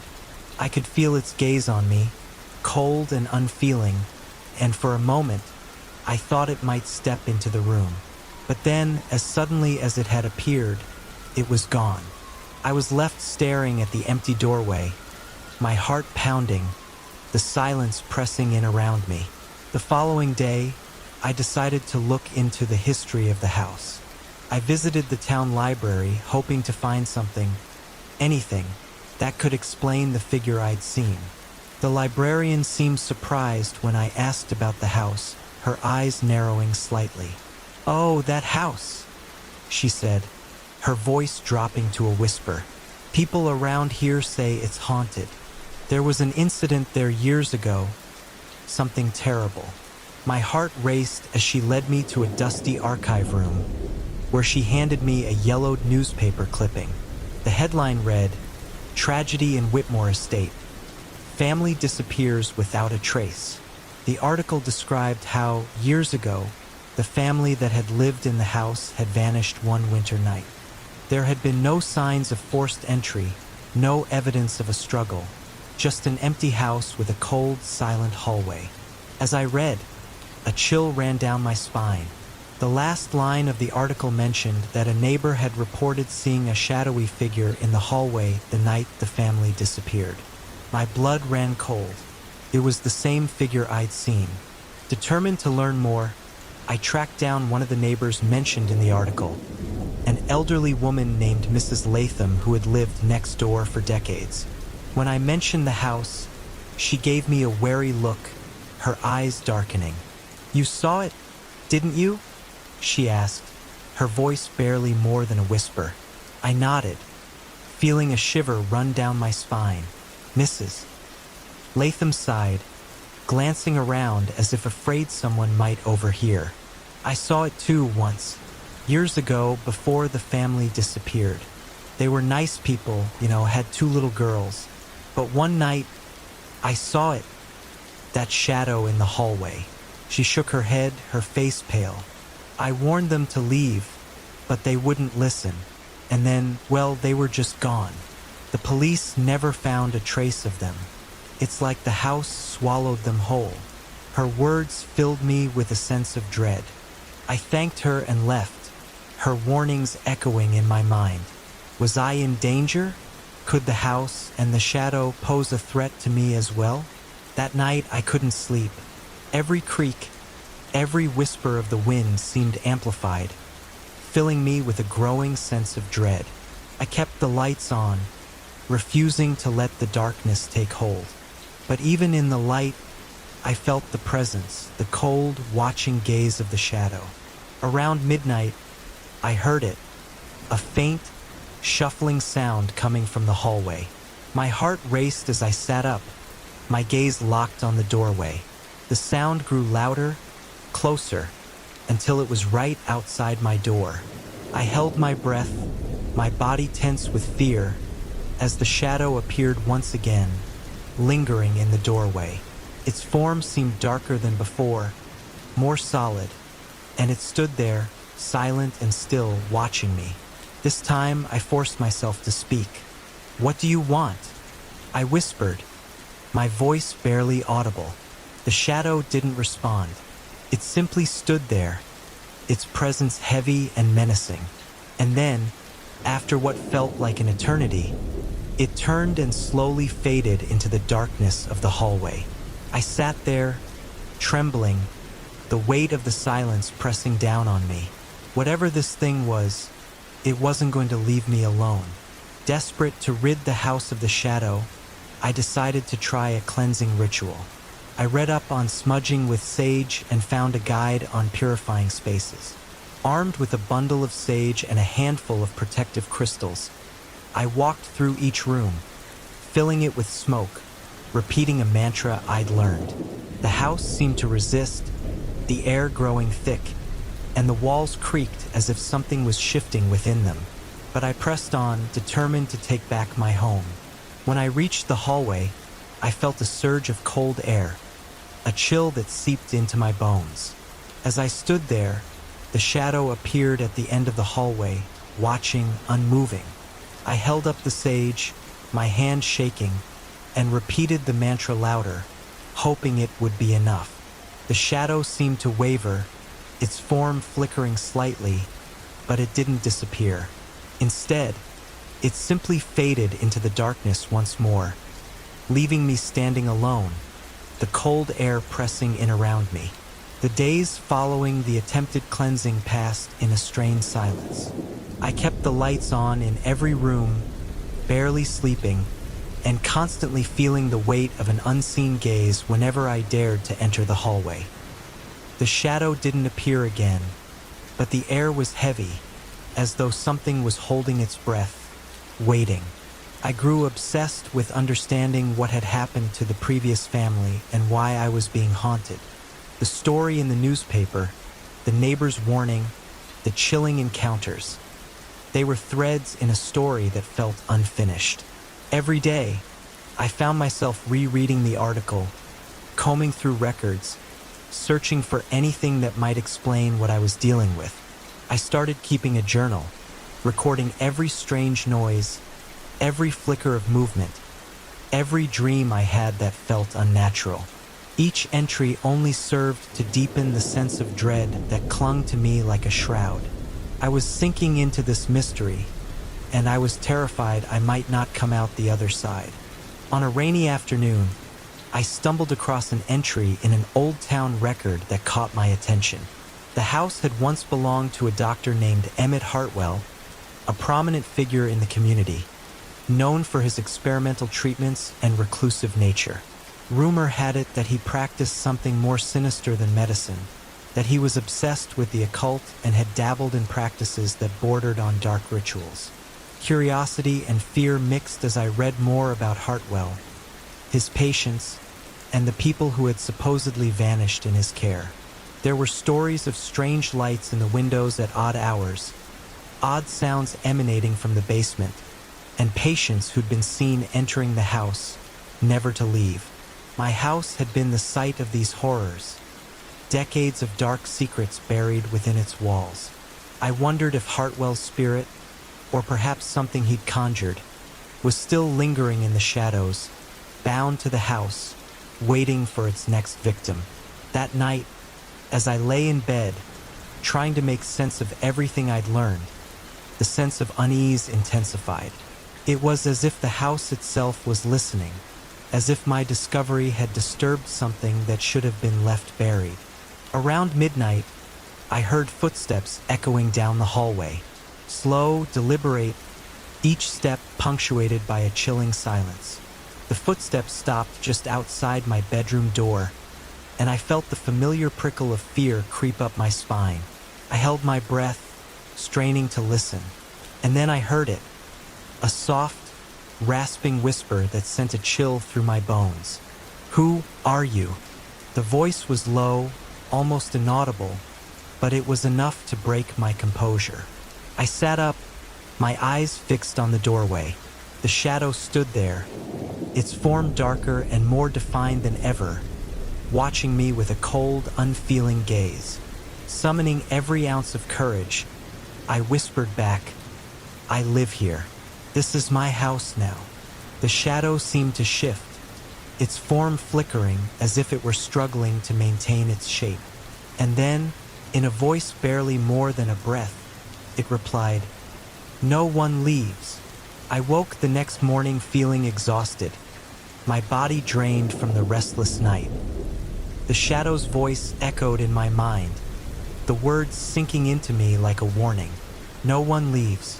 I couldn't shake the feeling that I was trapped here, that the house wouldn't let me go even if I tried.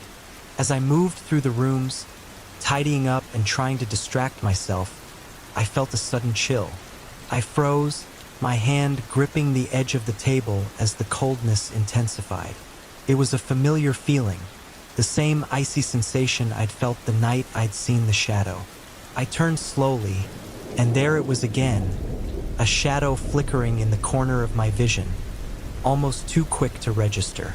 But this time it didn't disappear. I felt an icy touch brush against my arm, and I recoiled, my heart pounding as I looked down to see faint fingerprints forming on my skin, pale and ghostly.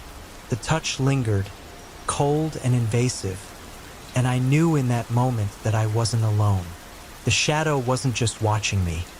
It was reaching out, making contact, pulling me deeper into its grasp. Fear had consumed me by now. Every creak, every shadow, every whisper felt like a direct threat. I couldn't stay in the house alone, not when the shadow seemed to grow bolder by the day.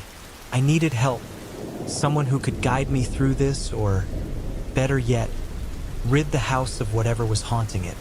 I searched online for paranormal investigators and came across a local medium, a woman named Evelyn with decades of experience in cases like mine. When I contacted her, she listened patiently, her voice calm and understanding as I recounted my experiences. "I've dealt with restless spirits before," she said, "but from what you're describing, this may be more than just a haunting. Something dark is attached to that place, something with a purpose. I'll come by tomorrow evening. Stay strong until then." Her words were a balm, a glimmer of hope in the darkness, but they also confirmed what I'd feared, that I was dealing with something far beyond a simple ghost. Evelyn arrived just before sunset the next day, her calm demeanor a stark contrast to the fear that had been gnawing at me. She was an older woman with a quiet strength, her eyes sharp and knowing as she looked around the house. She began her work, walking through each room with a bundle of sage, her voice low as she murmured words of protection. When she reached the hallway, she paused, her face darkening as she stared at the shadows gathering near the walls. "This place is heavy," she said, her voice barely a whisper. "It's as though something dark is woven into the very structure of the house." I felt a surge of fear as I watched her. "Can you help me?" I asked, my voice trembling. Evelyn turned to me, her expression somber. "I'll do what I can, but whatever's here won't go willingly. It's angry. It's been here for a long time, and it doesn't want to let go." I felt a chill at her words, a sense of foreboding settling over me. I was beginning to realize that whatever haunted this house was far more powerful, and far more dangerous than I'd anticipated. Evelyn began the cleansing ritual at dusk, filling the house with the scent of sage and the flicker of candlelight. She chanted softly, her words rhythmic and steady, a language I didn't understand but felt deep in my bones. As the ritual continued, the air grew colder, the shadows in the hallway thickening and shifting as though something were trying to push through. Evelyn's face grew tense, beads of sweat forming on her forehead as she concentrated, her voice unwavering. Then, a sudden gust of wind swept through the room, extinguishing the candles and plunging us into darkness. I heard Evelyn gasp, her voice faltering as the shadows closed in around us, pressing against the walls, filling the air with a sense of dread. "It's fighting back," Evelyn whispered, her voice barely audible. "It's stronger than I thought." The house erupted with noise, a cacophony of whispers, footsteps, and the sound of something heavy scraping across the floor. The shadow grew darker, its form shifting and expanding, filling the hallway with an oppressive, almost tangible weight. Evelyn grabbed my hand, her grip firm as she whispered, "Hold on. Whatever you do, don't let go." We stood together in the darkness, surrounded by the shadow, its presence pressing against us, suffocating. I could feel its anger, its fury, and for a brief moment, I thought it might actually overpower us, might consume us entirely. But Evelyn didn't relent. She continued chanting, her voice steady even as the shadow surged around us. And slowly, very slowly, the darkness began to retreat, fading back into the walls, leaving us alone in the silence.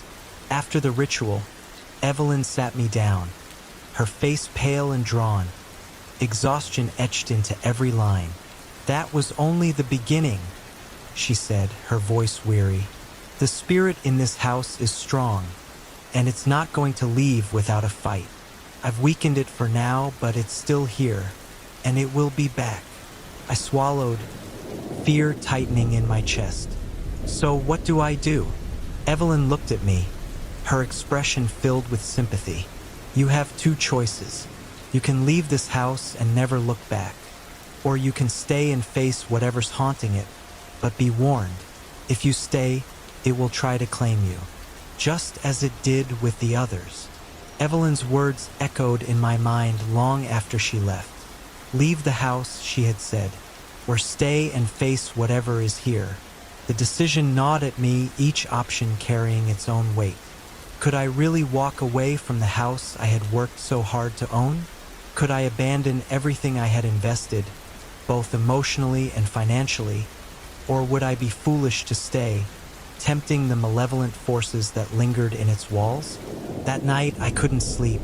Every creak of the house, every whisper of wind outside, seemed amplified in the stillness. I kept replaying Evelyn's warning in my mind, but the more I thought about it, the more the idea of leaving felt like an impossible option. I'd always wanted a place of my own, a space that was mine, and to simply give it up now seemed like a failure, a surrender to something I couldn't control.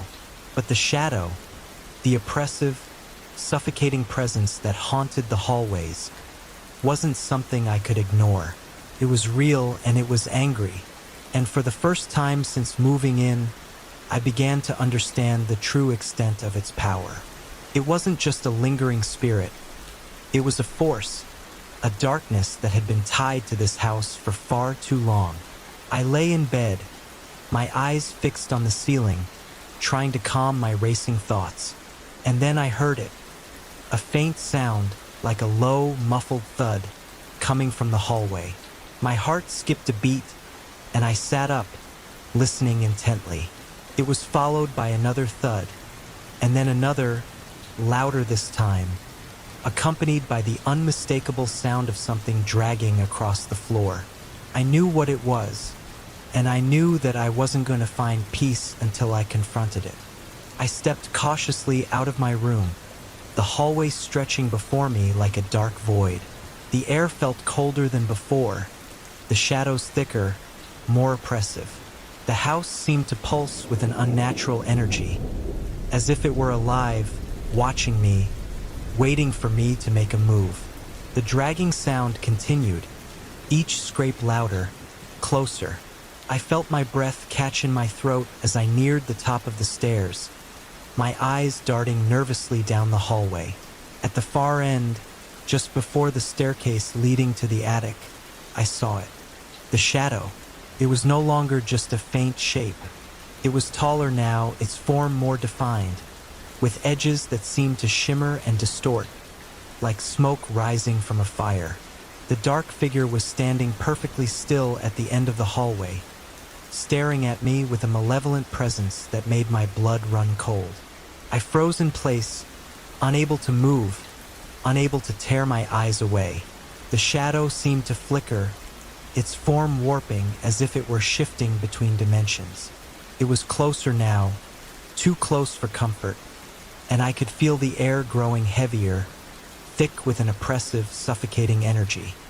And then, without warning, the shadow lurched forward, its form expanding toward me. I stumbled back, my heart pounding in my chest as I rushed to retreat into my room.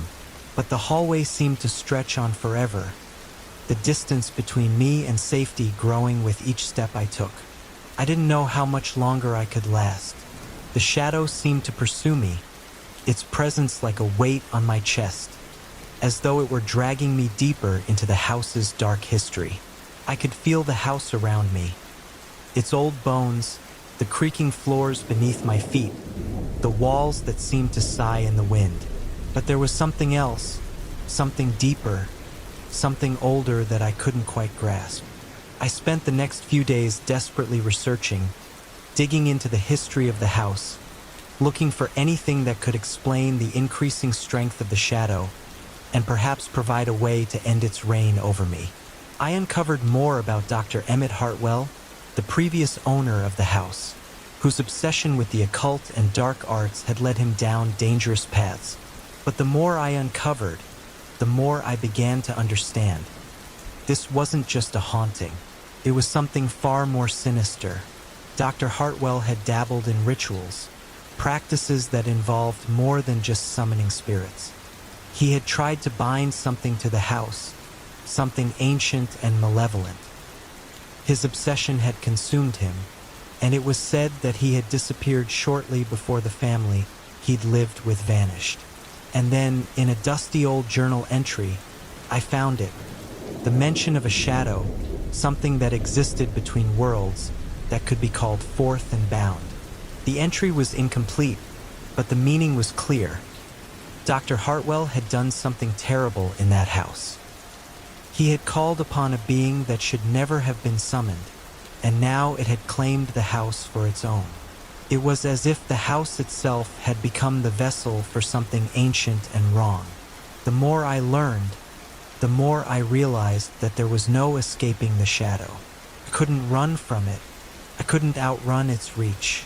And the longer I stayed in the house, the stronger it became, feeding off my fear and doubt. That night, I made a decision. I would confront it. No more running. No more hiding. I had to face the darkness head-on, or I would be consumed by it, just like the others before me. I gathered everything I could: candles, herbs, salt, and protective charms, and prepared for the ritual. The air in the house felt charged, as though the walls were watching, waiting. I went to the attic, the place where the shadow had first appeared, and set up the makeshift altar. With my heart pounding in my chest, I began the chant from Dr. Hartwell's journal, hoping against hope that it would work. The candles flickered, casting long shadows across the floor. The house groaned in protest, the walls shifting, as though they were alive. And then it appeared, the shadow. It was everywhere now, filling the space, its form undulating and twisting like a living thing. I could feel its presence wrapping around me, suffocating me, but I held firm. I had no choice now. I had to finish this. I had to free the house and myself from its grasp. As I continued chanting, the shadow seemed to grow more violent, thrashing and writhing in the air. I could feel it pulling at me, trying to tear me apart. The house seemed to groan with the effort of holding it at bay, the very foundation shaking. And then, just as I thought I might break, something changed. A sudden, deafening silence filled the room. The shadows stopped moving, and for a split second, everything was still. I could feel my heart hammering in my chest, the weight of the air pressing down on me as I dared to open my eyes. The shadow was gone. The room was empty, the only sound the distant howling of the wind outside. My body trembled with exhaustion, and I sank to the floor, my legs giving out beneath me. It was over, for now. But as I sat there in the stillness, a lingering thought gnawed at me. The house had been freed from its immediate grip, but the darkness wasn't gone. Not entirely. It still lingered, just beyond the edge of my vision, waiting for the moment it could return. I had bought myself time, but for how long? For the next few weeks, the house seemed quieter, more peaceful. I could sleep without the constant fear that something would appear in the hallway, staring at me through the darkness. The shadows no longer twisted and danced in the corners of my vision. and I began to feel that I might finally have control over the house again. But there was something in the back of my mind that refused to let me rest. The shadow had left, yes, but I couldn't shake the feeling that it was only biding its time, waiting for me to slip up. One evening, as I sat in the living room, reading a book and enjoying the silence, I heard something, a soft whisper, barely audible, coming from the hallway. My heart froze in my chest as I looked toward the doorway. For a brief moment, everything seemed to hold its breath. And then I saw it, a pair of eyes, faint, glowing, watching me from the dark hallway. The shadow was back. I froze, my entire body going rigid as the eyes in the darkness pierced through me. They were faint, almost imperceptible at first, like glowing embers, hovering in the deep shadow that stretched down the hallway. I could feel them watching, studying me, as though waiting for my next move. I wanted to scream, to run, but I was paralyzed, my gaze locked on those eyes. They didn't blink, didn't waver, just stared. My heart thundered in my chest, drowning out all other sound. And then, as if sensing my growing fear, the eyes disappeared. The hallway fell back into its usual, suffocating darkness. I blinked, trying to gather my thoughts, but the fear was already starting to settle in. Was I seeing things? Had the shadow truly returned? Or was it just my mind playing tricks on me after everything that had happened? I stood up shakily, my legs barely holding me up. The house felt different now, even more oppressive, like it was holding its breath. I made my way slowly toward the hallway, each step heavier than the last, my hand trembling as I reached for the light switch. But when the light flickered on, the hallway was empty. I exhaled in relief, but it was shallow, tentative. I knew the shadow hadn't left. It was still here, lingering in the corners of the house, watching me, waiting for its next opportunity. The night passed in uneasy silence. I barely slept, my mind racing with thoughts of the shadow and the eyes that had haunted the hallway. The feeling of being watched didn't go away, and by morning, it felt more like a tangible pressure against my chest, squeezing tighter with each passing hour. As I moved through the house, I couldn't shake the sense that the air itself was heavier, charged with an unnatural energy. I felt it the most in the hallway, where the eyes had appeared. Every step I took felt like an intrusion into something dark and forbidden, as though the house itself was a living, breathing entity, aware of my every move. That afternoon, as I sat in the living room, trying to distract myself with work, I heard it again. A whisper, faint but unmistakable, coming from the hallway. "Come closer." The voice was low, almost like a hiss, but it wasn't a voice I recognized.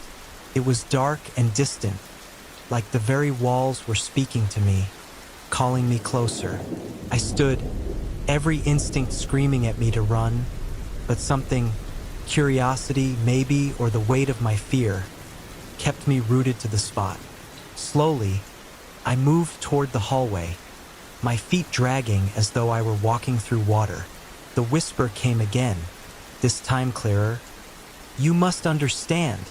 I reached the doorway to the hallway and hesitated. The shadows had thickened again, their inky tendrils stretching across the floor like something alive. My breath caught in my throat as I stepped into the darkness, my pulse racing.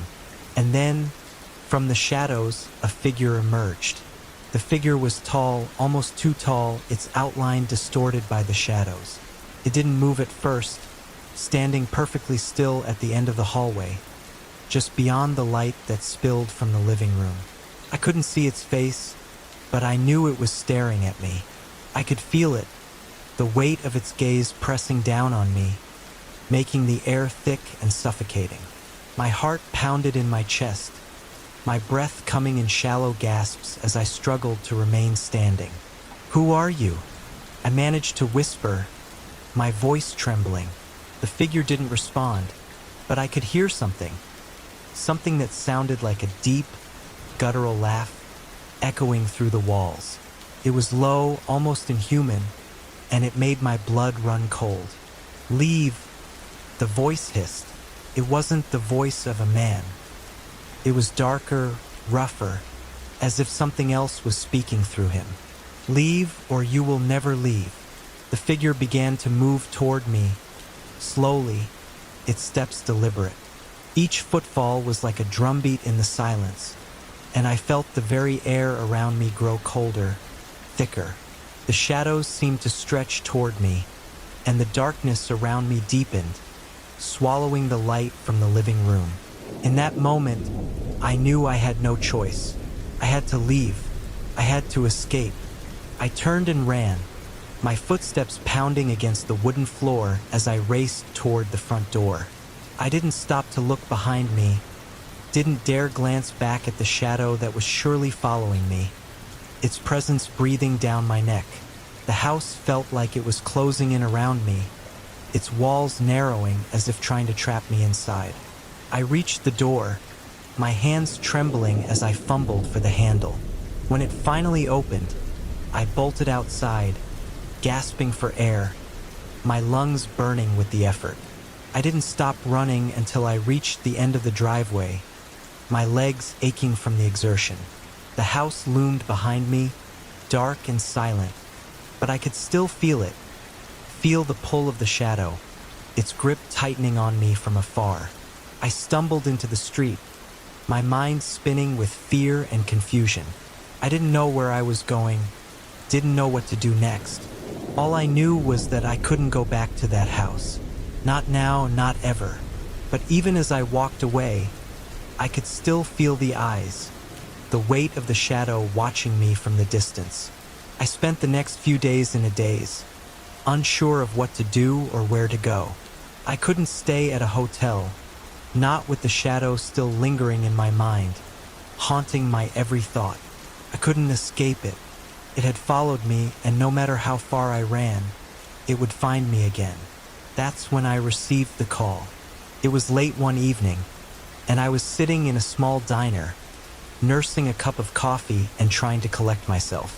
My phone buzzed in my pocket, and I pulled it out, not expecting anyone to be calling. When I answered, I was greeted by a voice that made my blood run cold. "Are you alone?" the voice asked, its tone low and breathy. I froze, my hand tightening around the phone.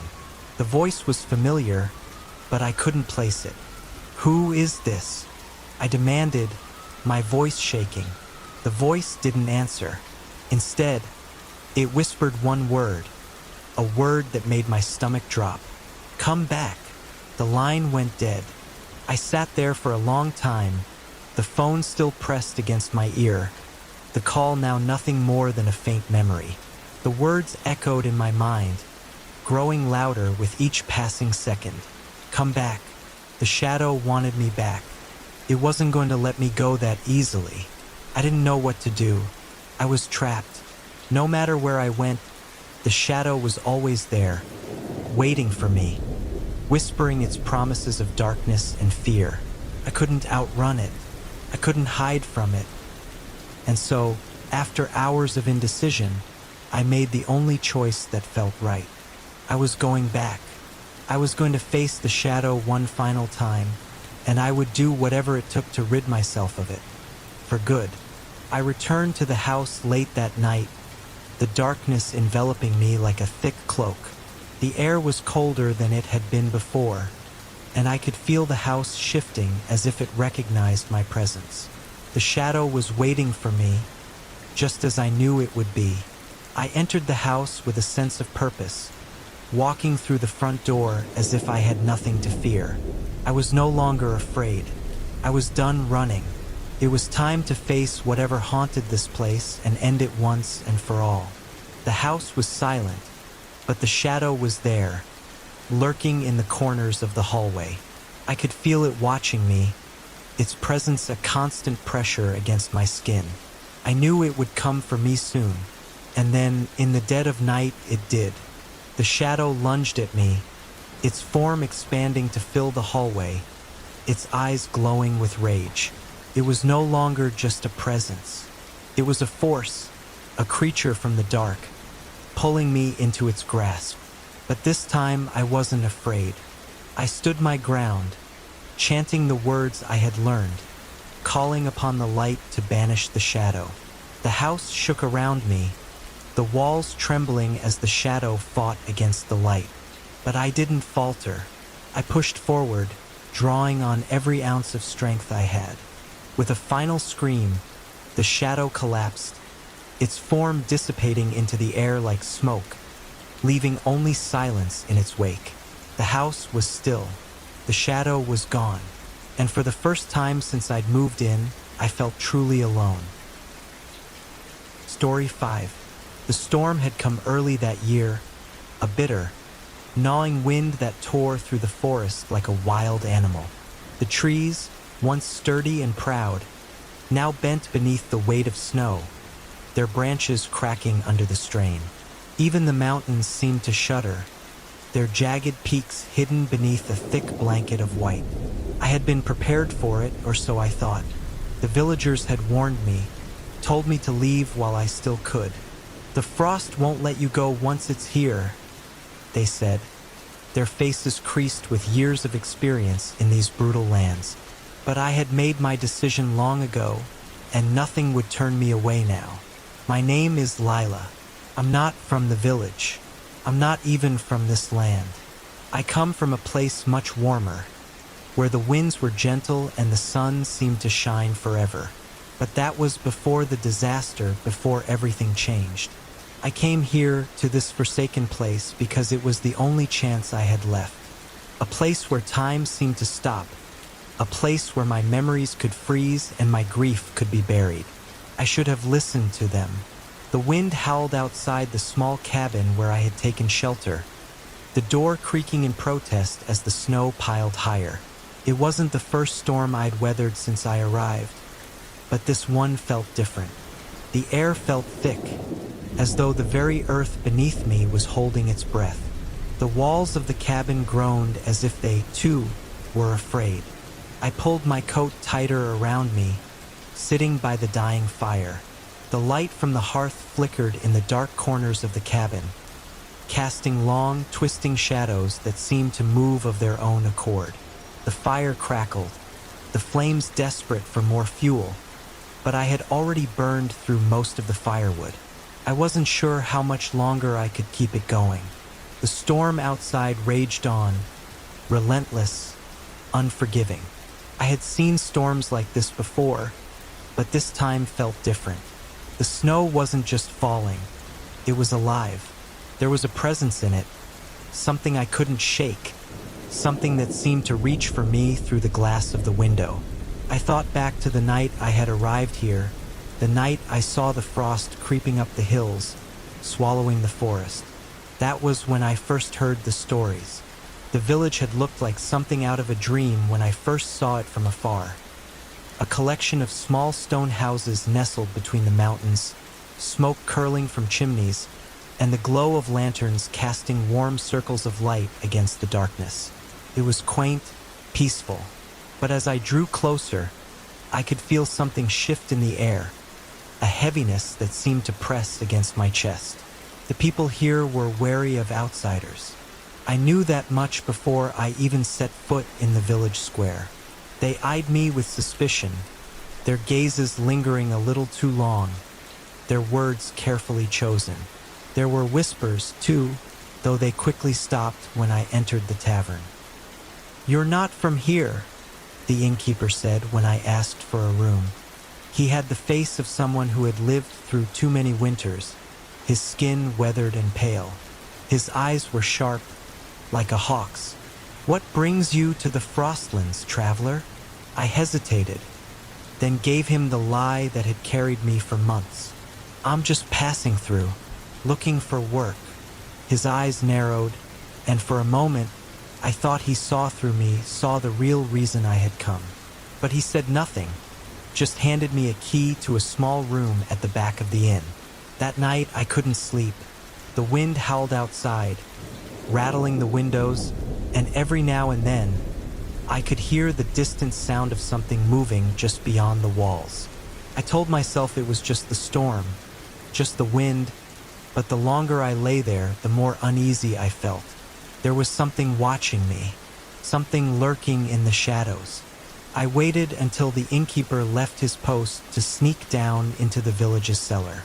It was there that I found the old records, the diaries that spoke of the frost. The first one I pulled from the shelf was ancient, the leather cracked and yellowed with age. Inside, the words were faint, written in a hand that trembled with fear. I could barely make out the text, but the message was clear. The frost is not of this world. It is older than the mountains, older than time itself. It waits beneath the ice, biding its time. The others spoke of similar things, of strange happenings in the woods, of people disappearing in the dead of night, and of the frost creeping up the land, devouring everything in its path. There were no names, no dates, just vague references to an ancient, unstoppable force that lay beneath the frozen earth. I closed the book and left the cellar, my mind racing. What had I gotten myself into? What was this place? The next day I asked around. Most of the villagers wouldn't speak to me. The few who did merely nodded gravely, their faces pinched with fear. One old woman, her hands shaking as she stirred a pot of stew, looked at me with pity. "You shouldn't be here," she said. "No one comes to the Frostlands unless they have no other choice. The frost doesn't let anyone go. It doesn't let anything go." I asked her what she meant, but she simply shook her head, her eyes hollow with grief. She wouldn't say more, but the words stuck with me. I had thought I was running from the pain of my past, the unbearable grief that had driven me here. But now, in the quiet of my cabin, I was starting to understand. I wasn't running from my past at all. I was running towards something else. A dark, inevitable force that had followed me across the world. And it had found me here in the frost. I didn't know how long I had been here. Time felt warped, twisted under the weight of the storm. The snow had never stopped, and the wind had grown colder, sharper, as if it were cutting through the very fabric of the land. I spent most of my days alone, walking the deserted paths that cut through the woods, my feet crunching in the fresh snow. There were places in the forest that seemed darker than others, areas where the trees grew close together, their branches intertwining to block out the sky. I had wandered into one of those places once, and when I looked up, I saw something that made my heart skip a beat. A shape moving between the trees, too fast to follow. It wasn't human, couldn't have been. Its shape was shifting, like smoke in the wind, but the eyes, those eyes, they glowed like the embers of a dying fire. I had run back to the cabin then, my breath ragged, my heart racing. That night, the frost crept closer to the village. I could feel it now, a subtle shift in the air. It wasn't just the cold anymore. It was something darker, something colder than the storm. The earth beneath me seemed to tremble, a deep, unsettling vibration that ran through my bones. I had to leave, but the storm had locked me in.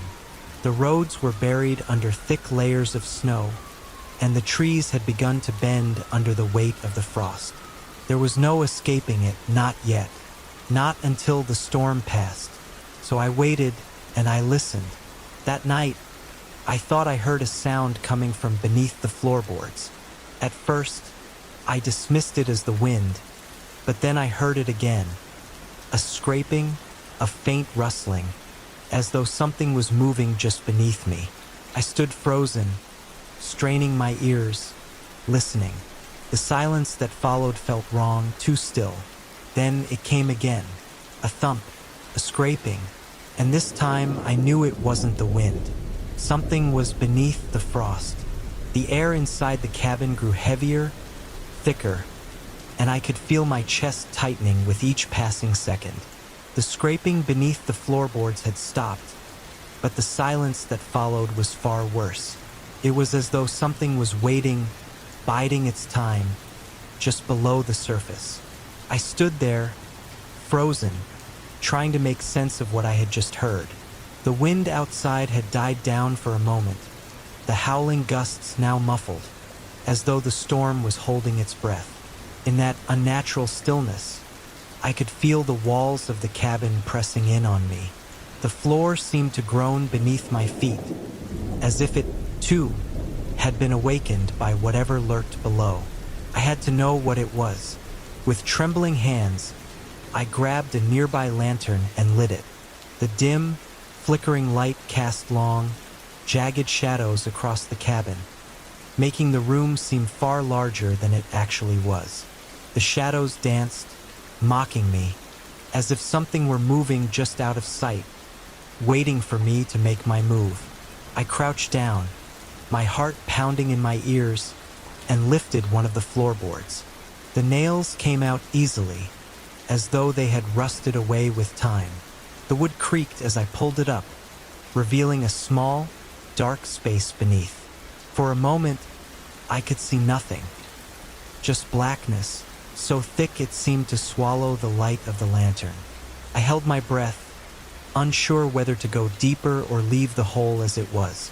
Then, a cold gust of air rushed out from the opening, and I staggered back, nearly dropping the lantern in surprise. It was ice cold, the kind of cold that burrowed into your bones and made your skin burn. And then I saw it. A small, pale hand, almost skeletal, was reaching up from beneath the floor, its fingers curled in a desperate grasp. I screamed. I didn't even think. I just reacted, throwing myself back, slamming the floorboard down in a panic, and falling backward onto the cold, hard floor.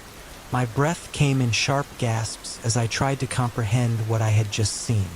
The lantern clattered to the ground, extinguishing itself in a cloud of smoke. For a moment, I lay there, my heart thumping in my chest, my body trembling. What was that thing? What had I just seen? I scrambled to my feet, the darkness around me now pressing in even harder, suffocating.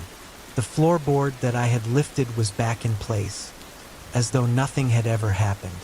I turned in a circle looking for anything, any sign that something had happened, that something was still down there, but there was nothing. The cabin was as still as it had been before. The wind had picked up again outside, and the storm seemed to have grown louder, more intense, as though it had been building towards something. But the silence in the cabin, that was worse. It was the kind of silence that pressed against your skin, the kind that let you know you weren't alone. And I wasn't sure what terrified me more, the thing beneath the floor or the silence that followed. I grabbed my coat and ran outside. The storm had returned with a vengeance, the wind biting at my face as I stepped out into the night. The snow had piled up so thick that I couldn't see more than a few feet in front of me. The ground seemed to heave beneath the weight of the frost, the earth itself seemingly caught in some terrible struggle. I could barely make out the outline of the trees that bordered the village, their branches heavy with snow, hanging low like the claws of some great beast. I walked through the snow, my boots crunching beneath me, every step feeling like a struggle against the forces of nature itself. The frost was everywhere, clinging to the air, to the ground, even to my skin. There was something about the way the snow had fallen that night that made everything look wrong. The snowflakes didn't drift lazily to the ground as they should. Instead, they seemed to fall with purpose, spiraling in patterns that made my head spin. They twisted in unnatural shapes, as if caught in some kind of vortex. The trees loomed over me, casting long shadows in the moonlight. The path ahead seemed endless, like a road leading into nowhere. But I knew where I had to go. I had to reach the old well at the edge of the village. The villagers had spoken of it in hushed tones, telling stories of what lay beneath. But none of them had been brave enough to go near it.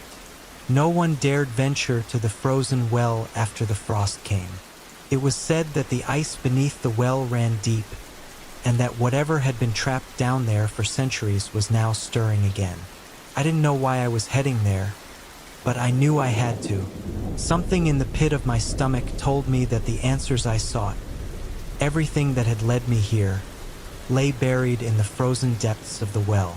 The well was just as the villagers had described, an ancient stone structure, partially buried beneath snow and frost. The ice had grown over it, encasing it in a thick, impenetrable shell. It stood like a silent witness at the edge of the village, its cold, dark mouth staring into the abyss. I hesitated at the edge, staring down into the darkness.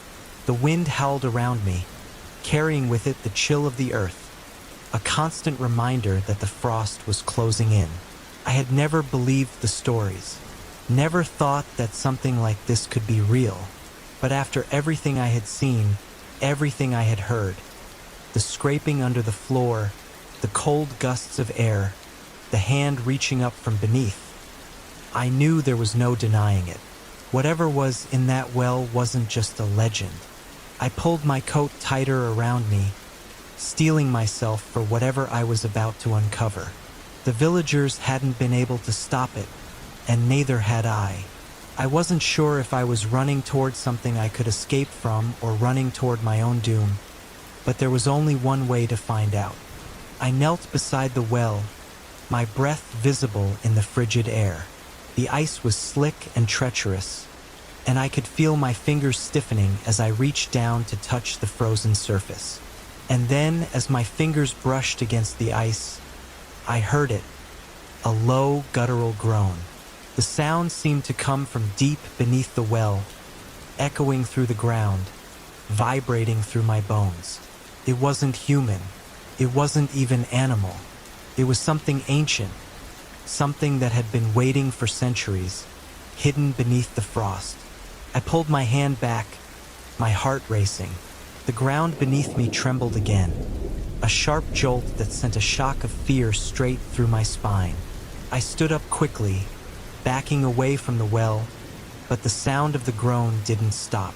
It grew louder, closer, and then I saw it. From beneath the ice, a shape began to rise.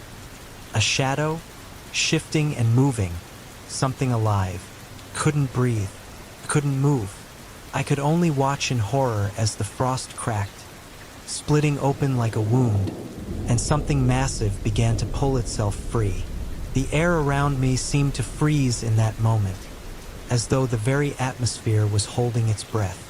The frost cracked and splintered like glass, sending sharp shards flying in all directions.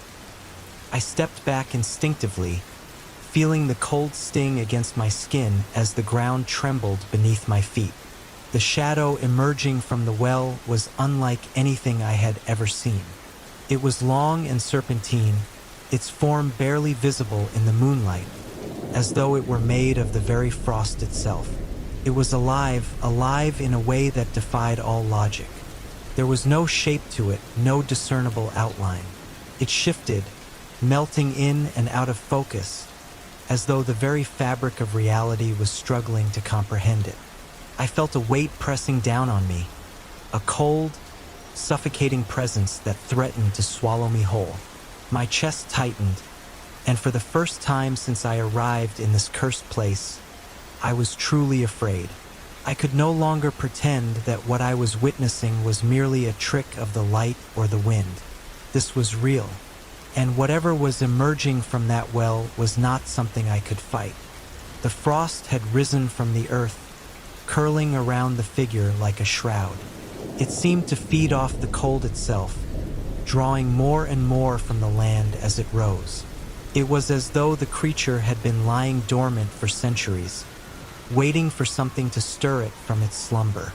And now, as the ice continued to crack and splinter, it was free. I turned and bolted back toward the cabin, my heart pounding in my chest, my breath coming in ragged gasps. The storm, which had been nothing more than a background noise until now, roared to life behind me. The wind howled with an unnatural force, lashing against me, tugging at my clothes as I ran. But no matter how fast I moved, no matter how hard I pushed my legs to go faster, I could hear it. Asterisk the sound of something following me star. I didn't dare look back. I made it back to the cabin, slamming the door shut behind me with trembling hands. My entire body was shaking, drenched in cold sweat. I couldn't catch my breath, couldn't stop the panic rising in my chest. I bolted the door and rushed to the small window, peeking through the curtains. The snow had grown even thicker. The storm outside was unlike anything I had seen before. It wasn't just the wind or the cold. It was the sheer intensity of it. The snow fell in waves, swirling and twisting as though caught in some kind of vortex. The trees outside were bent at strange angles, their trunks shuddering as if something was moving beneath the earth. And then I saw it, a figure, just beyond the edge of the cabin's yard, standing in the storm. It was a silhouette outlined against the blinding white of the snow, its shape indistinct. But there was no mistaking the way it moved.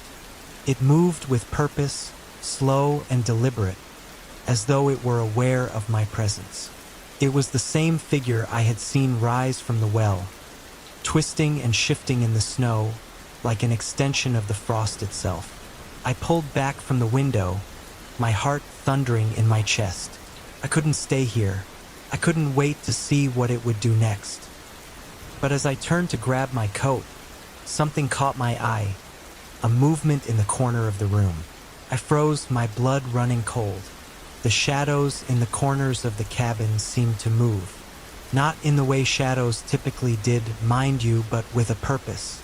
There was something else in the room with me, something I couldn't see clearly, something waiting. I slowly turned, my back against the door, my hand reaching out toward the nearest chair for support. My mind was spinning, trying to process what I was experiencing.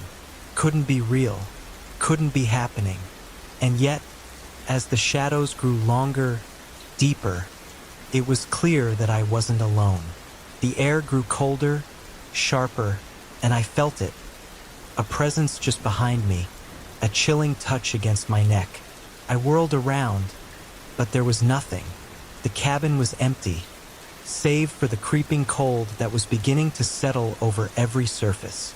I moved to the window, my heart in my throat. The figure outside was closer now. I could see its form more clearly, though it was still an abstract thing. A shape formed from darkness and frost, shifting and twisting like a fog. It was staring at me. No, it was staring through me. I backed away from the window, my legs trembling. My thoughts were a jumble of fear, disbelief, and confusion. What was happening? What was it? I wanted to leave. I had to leave. There was no escaping it. No escaping them. The storm raged outside with no sign of abating, but that was the least of my concerns now. The thing I had seen in the storm, the shadow that had emerged from the well, was here in the village. And it wasn't alone. The frost had spread quickly, like an infection. The air felt denser, heavier, as though the entire landscape was suffocating under a thick blanket of ice. But more than the frost, it was the creatures that disturbed me. I could hear them moving just beyond the walls, just outside the door. They were silent, but their presence was undeniable. There was a tapping at the window, a scraping at the door, and a low growling sound that seemed to come from the very earth itself.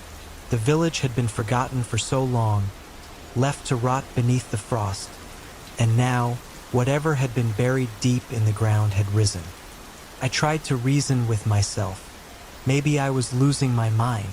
Maybe the stress of the storm, of the isolation, was getting to me. Maybe it was the cold, making me see things that weren't there. But deep down, I knew the truth. The frost was alive. I moved cautiously through the cabin, gathering what little I could. There was no time to waste. The storm had trapped me here, but I couldn't stay inside this place. Not with the shadow outside, not with whatever else was waiting for me. I had no plan. I had no escape, but I had to try. The door creaked open in the silence, the wind howling against it. My breath caught in my throat as I stepped outside, bracing against the biting cold. But the village was silent now, eerily still, the only movement the falling snow. And then I saw it again, the figure. It was closer now, just on the edge of the clearing, standing still, its shadow stretching long and dark across the snow. I didn't know what it wanted. I didn't know what it was. But I knew one thing. I couldn't face it alone. I had to get to the well. The answers lay beneath the frost. The frost bit at my skin as I stepped into the clearing, my breath visible in the cold night air. I could feel the presence of the thing, that dark shadow that had followed me from the well, still lingering in the air. It wasn't just a feeling. It was a weight on my chest, a constant pressure that seemed to pulse with each step I took. The ground beneath me was solid, yet it seemed to tremble with an ancient energy, as though the earth itself was awakening. The snow crunched beneath my boots, but I moved quickly, determined to reach the well before whatever was stalking me could catch up. The trees on either side of the clearing swayed violently, their branches snapping and creaking under the weight of the wind. I could hear them groaning as if they were alive, as though they were struggling to stay upright against some unseen force. The world around me felt wrong, distorted, as if reality itself was beginning to unravel at the edges. I glanced back over my shoulder, half expecting to see the figure right behind me, but it was still there, standing at the edge of the clearing, unmoving, watching. Its shape was hard to make out in the swirling snow, but there was no mistaking the sense of malevolent awareness emanating from it. It knew I was coming. I reached the well at last, my legs aching from the cold and the strain of running through the deep snow. I stood there for a moment, staring down at the well, the darkness beneath it swallowing the light from my lantern. The frost had crept over it just like it had over everything else. The well, once a simple stone structure, was now completely encased in ice, its once clear mouth sealed shut. I could feel the cold radiating from it, a deep, ancient cold that seemed to come from the earth itself. It was the same kind of cold I had felt in the cabin, the same kind of cold that had risen from beneath the floorboards. I didn't know what I expected to find, but I knew I couldn't leave without answers, without knowing what was buried beneath the surface. The moment I touched the stone of the well, a jolt of electricity shot up my arm, freezing me in place. The air seemed to hum with energy, the ground vibrating beneath my feet. The snow around the well began to shift, swirling in a spiral pattern that drew closer and closer to the center. I felt my heart race as the wind picked up, howling like a wounded animal. And then, with a deep, echoing crack, the ice covering the well shattered. A shape, no, a mass, rose from the well, its form too large to be anything human. It was a swirling mass of shadows and frost, shifting and writhing, like some massive creature struggling to break free from its prison. The air around me seemed to freeze in an instant, and I could feel the cold gnawing at my bones, deep and unrelenting. I stumbled back, gasping for air, but the frost clung to me, making it impossible to move. My body locked up, frozen in place as the creature emerged from the well, its form taking shape, becoming something almost recognizable. It was like a twisted version of a human, its body elongated and distorted, its skin made of ice and snow, its eyes glowing a cold, malevolent blue. The creature's gaze met mine, and I felt my entire being shake with terror. There was no humanity in its eyes, no warmth, no compassion, just an insatiable hunger, an endless abyss of nothingness. It stepped forward, each movement slow and deliberate, as though savoring the fear it evoked. Its breath came out in a cloud of frost, hanging in the air like a death sentence. It reached out a long, spindly arm, its fingers clawed and sharp, and I knew that I was its prey. I tried to scream, but the sound was lost in the wind, swallowed up by the howling storm. My legs were frozen, my body locked in place, my mind screaming at me to move, to run, to do anything. But I was rooted to the spot, caught in the gaze of the creature that had been waiting for me beneath the frost. And then it spoke. The voice was like ice scraping against metal, cold, jagged, and ancient. "You should not have come," it whispered, its words curling around my mind like smoke. "The frost takes all who dare to disturb its slumber. You are too late." The words cut through me like a blade, and I felt my breath catch in my throat. Too late? For what? What was this thing? What had it been waiting for? Before I could form another thought, the creature lunged forward, its claws outstretched. I didn't have time to react. I could only brace for the impact. But just as the creature's claws were about to pierce my skin, the ground beneath me cracked. I was thrown to the ground as the earth split open with a deafening roar. The ice that had once encased the well shattered completely, sending shards of frozen stone flying in all directions. A force, darker and more powerful than anything I had ever known, surged through the crack, flooding the air with an unnatural energy. The creature, the thing I had thought to be my doom, was lifted off its feet, hurled backward by the force that erupted from the depths. It screeched in pain, its voice a cacophony of anguish that made my very soul tremble. I could see the frost in its body beginning to crack, the ice splintering like glass. And then, a new figure emerged from the gaping hole in the earth. It was enormous, massive, towering over the creature, its form made of shadows and frost. But this time, the frost was not unnatural. It was pure, untainted by corruption, like a guardian of the frozen earth itself. The new figure stepped forward, its movements graceful, yet filled with an overwhelming power. It was beautiful, in a terrifying way, with glowing eyes that burned like the heart of a flame. As it approached the fallen creature, it lifted a hand, and with a single motion, the creature screamed and vanished into nothingness, swallowed by the very frost that had brought it to life. The figure turned to face me, and for the first time, I could feel the true power of the frost, the raw, unyielding force of the earth itself, coursing through it. It was the source of the cold, the keeper of the frost, and it had been waiting, just like the creature, to awaken. "You are not of this place," the figure spoke, its voice resonating deep within me, like a whisper on the wind. "But you have come, and now you must understand." I wanted to run. I wanted to flee from the overwhelming power that radiated from it. But I couldn't move. I was bound, like a puppet, by something more ancient than anything I could comprehend.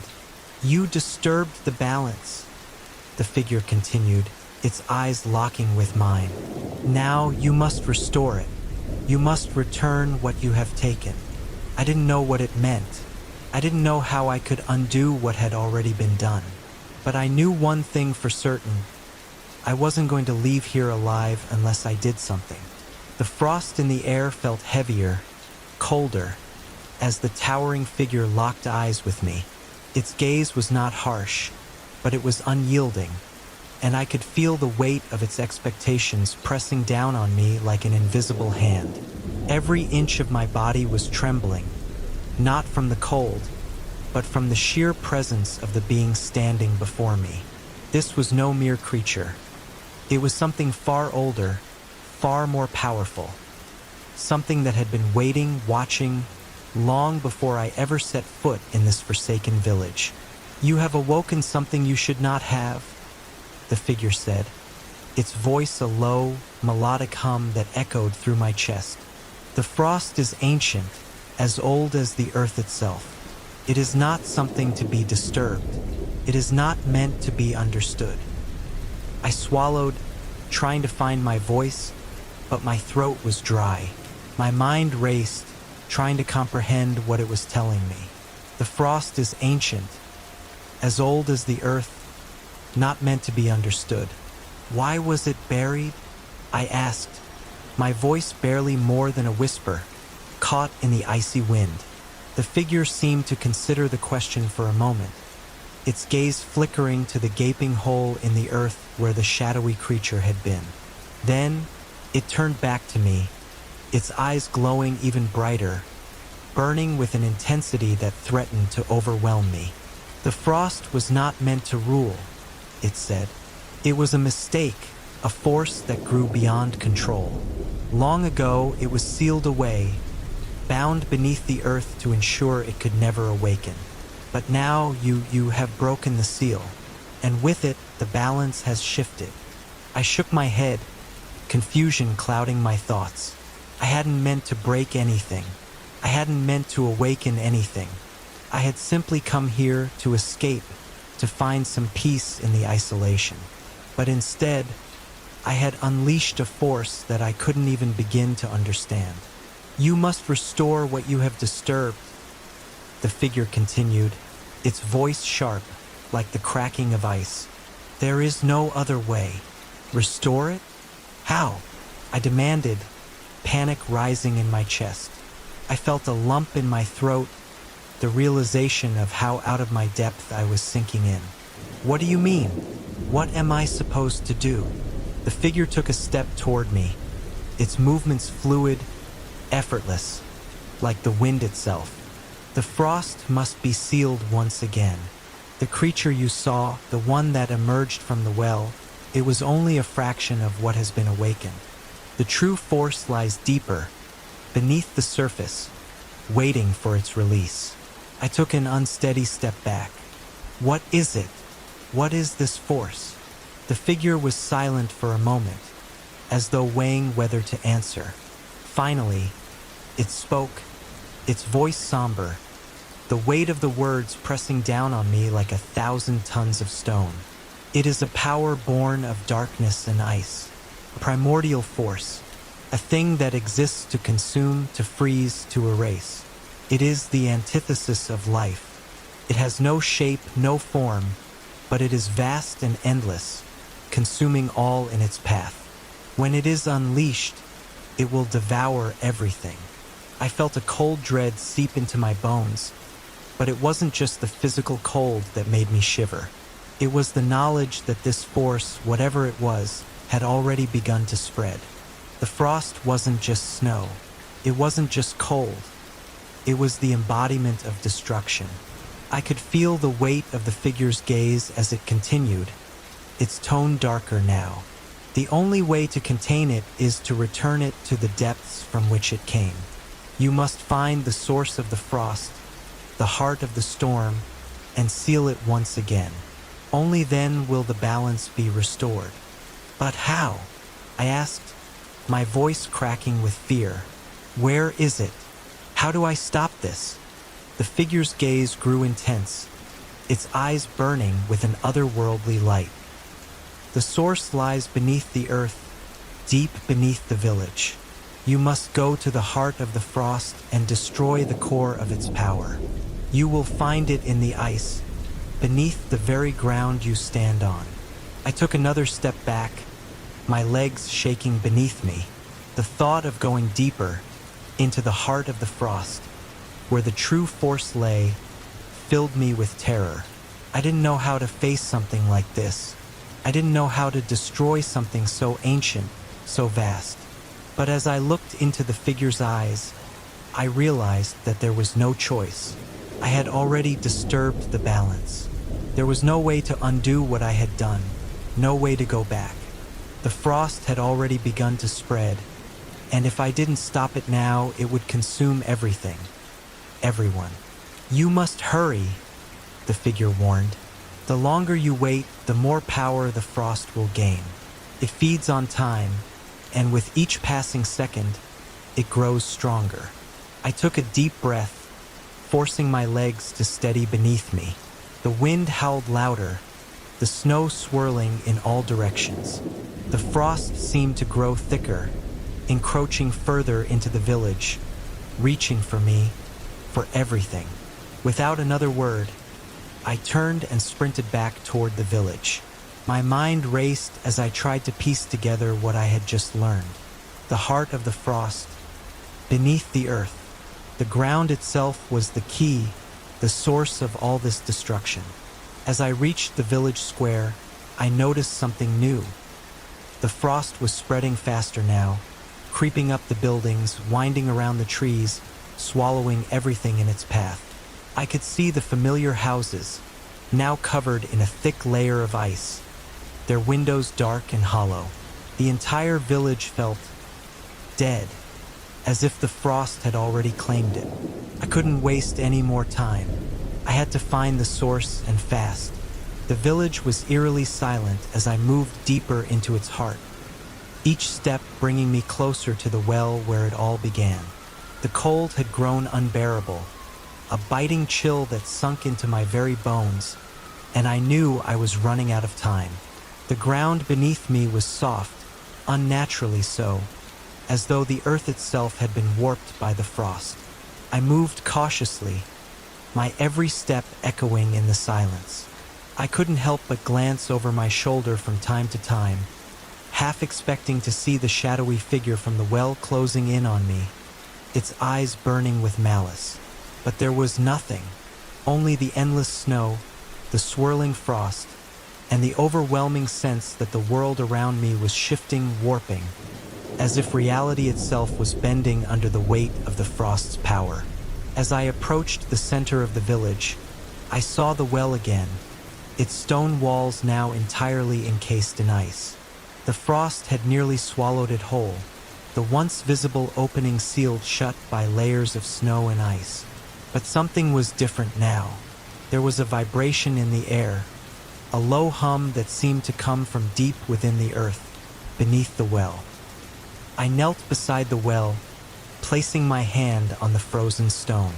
The vibration grew stronger, pulsing through my fingertips. I closed my eyes, focusing on the hum, the source of the power. It was coming from beneath the earth, deep below the village. And that was where I had to go. With a deep breath, I reached down, gripping the edges of the well with both hands, and began to climb. The wind howled around me as I made my way down into the well, my fingers slipping on the icy stone. The cold was becoming unbearable, like an invisible weight pressing down on my chest, making it hard to breathe. I had to focus, had to push forward, even as every instinct in my body screamed for me to turn back. The frost was all around, creeping down the walls, and I could feel it pressing closer with each passing moment. The deeper I went, the darker it became. The faint light from above seemed to fade, swallowed by the ever-expanding shadows. I tried not to think about what lay beneath me, the force that had been sealed away for so long. I couldn't afford to doubt myself now. My feet finally landed on something solid, and I froze, listening for any sound that might give away the presence of whatever had been buried here.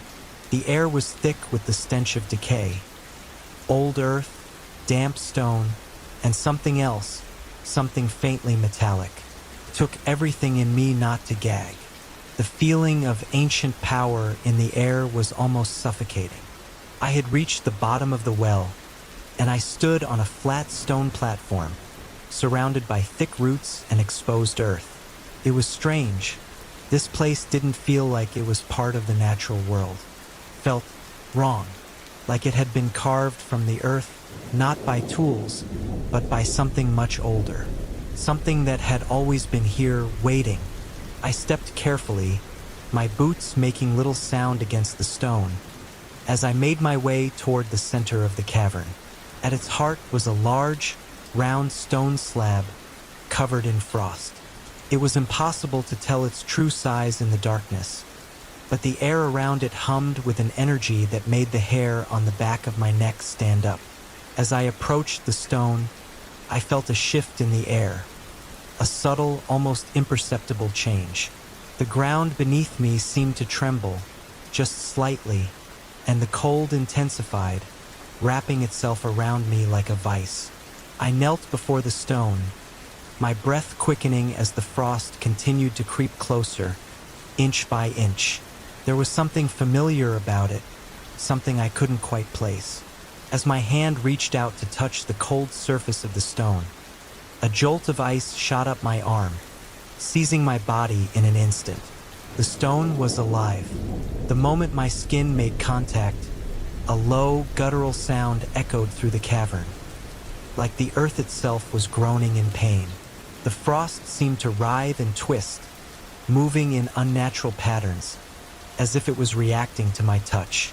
It knows I'm here.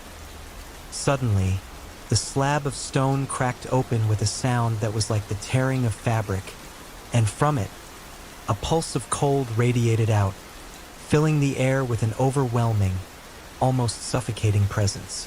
A figure emerged from the depths, not walking, but sliding from the frost like it was born from the ice itself. I stumbled back, my heart pounding in my chest as I watched it emerge. Its form humanoid, but twisted. Its body seemed to be made of the same frost that filled the cavern, but its eyes, those glowing eyes, burning like blue fire, locked onto me with an intensity that made my entire body freeze. It was alive. It was real. And it knew me. "You shouldn't have come here," it said, its voice a chilling whisper that seemed to echo from everywhere at once. The words sent a shiver down my spine, and I felt my knees buckle beneath me. "You've woken something that has slept for millennia. You have disturbed the balance." I tried to speak, to ask what it wanted, but the words caught in my throat. The cold was too much. I could barely breathe, let alone form coherent thoughts. "You've set in motion something that cannot be undone," it continued, its voice like the sound of ice breaking apart, cold and unforgiving. "This world is not meant to bear the weight of the frost. It was never meant to walk in the light." I backed away from the figure, my heart racing. The stone had cracked further, and I could feel the earth around me trembling, as if it too was waking up. "Who are you?" I forced the words out, my voice barely above a whisper. "I am the frost," it replied, its gaze never leaving mine. "I am the darkness beneath the surface, the ice that has slept for eons, waiting for this moment. You awakened me, and now you will be the one to seal my fate once again."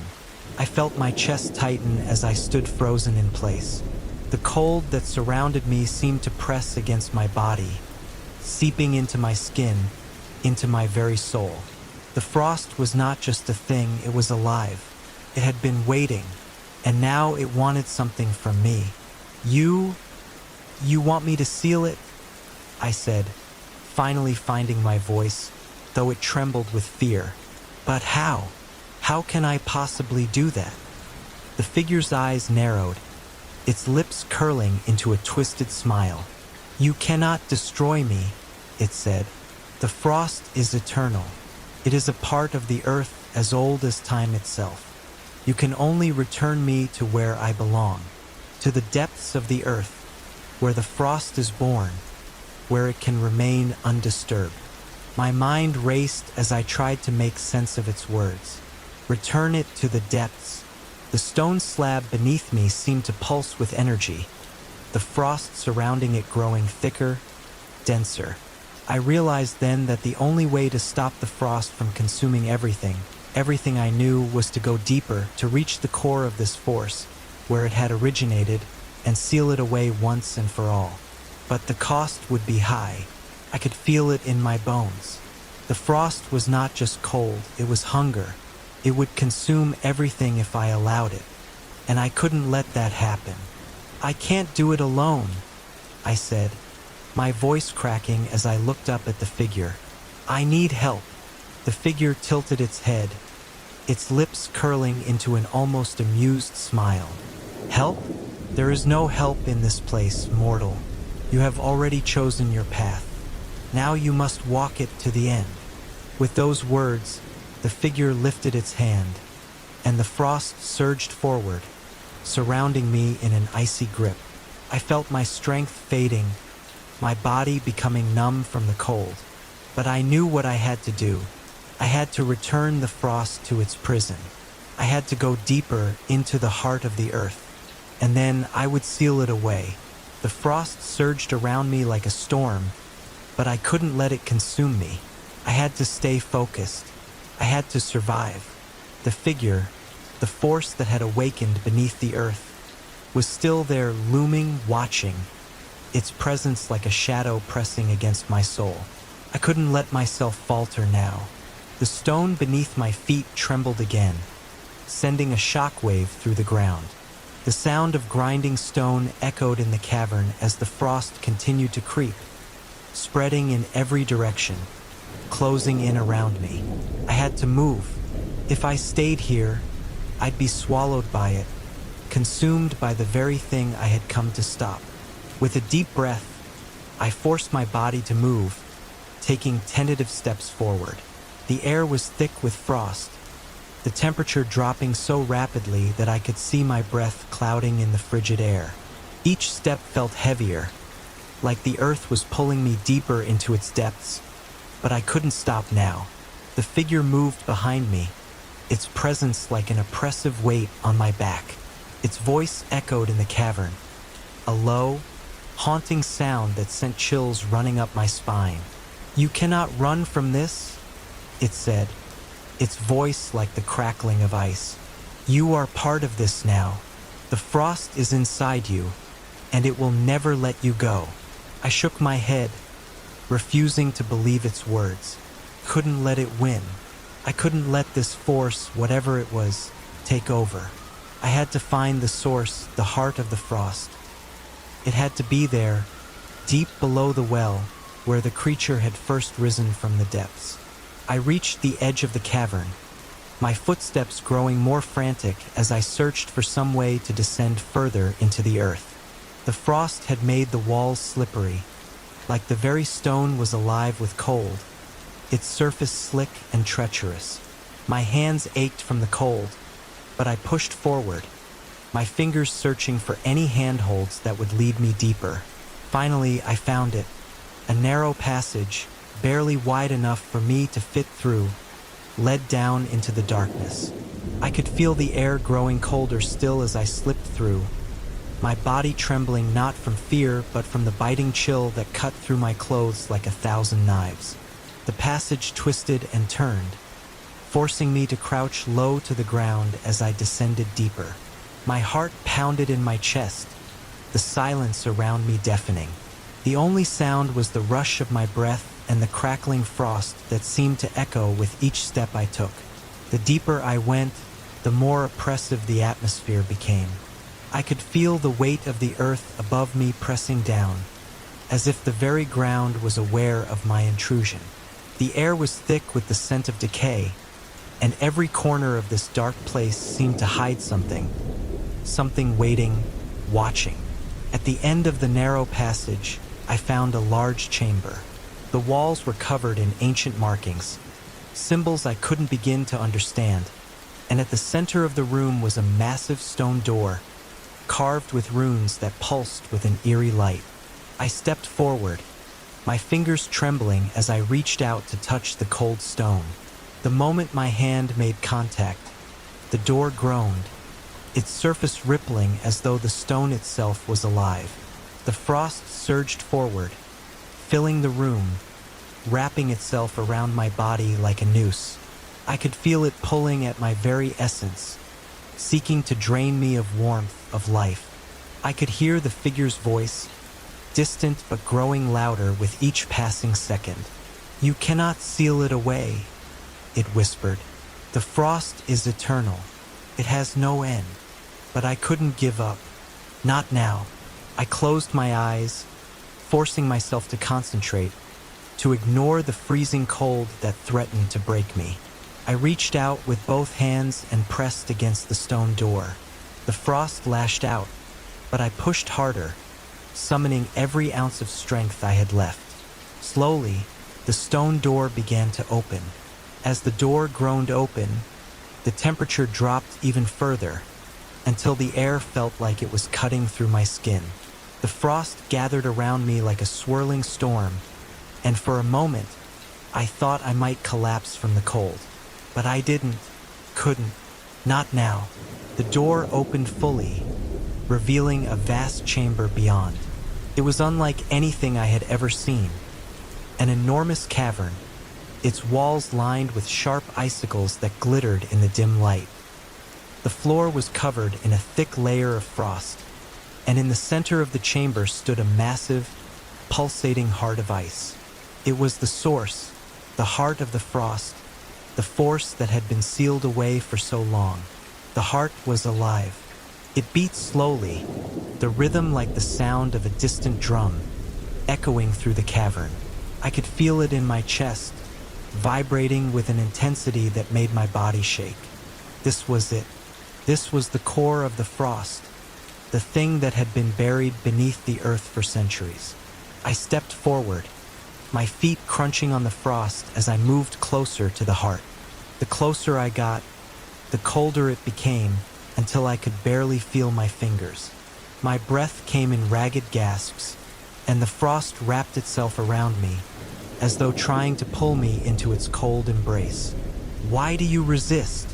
The voice of the figure echoed through the chamber, its presence growing stronger with every passing moment. "The frost is inevitable. You cannot fight it. You cannot stop it." I ignored it. I had to. I couldn't let the frost win. Reaching into my bag, I pulled out the small crystal the figure had given me. It was cold to the touch, but I could feel a faint pulse of energy radiating from it. I raised it above my head, my hands trembling from the cold, and as I did, I felt a surge of energy flow through me. The frost around me recoiled, as though the very essence of the crystal was pushing it back. I could feel the power of the earth beneath me, and with a cry, I slammed the crystal into the heart of the frost. The world around me exploded in light and sound. The ground trembled, the walls of the cavern cracking as the frost writhed and howled. The heart pulsed one final time, its rhythm erratic, before it shattered into thousands of pieces, sending shards of ice flying in every direction. For a moment, everything was silent. The cold still lingered in the air, but the pressure, the weight of the frost, had lifted. I stood in the center of the shattered heart, my body trembling, not from cold, but from the sheer intensity of what had just happened. The earth beneath me rumbled as the frost began to recede, its power waning as the heart was destroyed. I had done it. I had sealed the frost away. It was over. I stood in the center of the cavern, my body sore and weary, but the oppressive cold was finally beginning to fade. The frost that had plagued the village, that had threatened to consume everything, was retreating.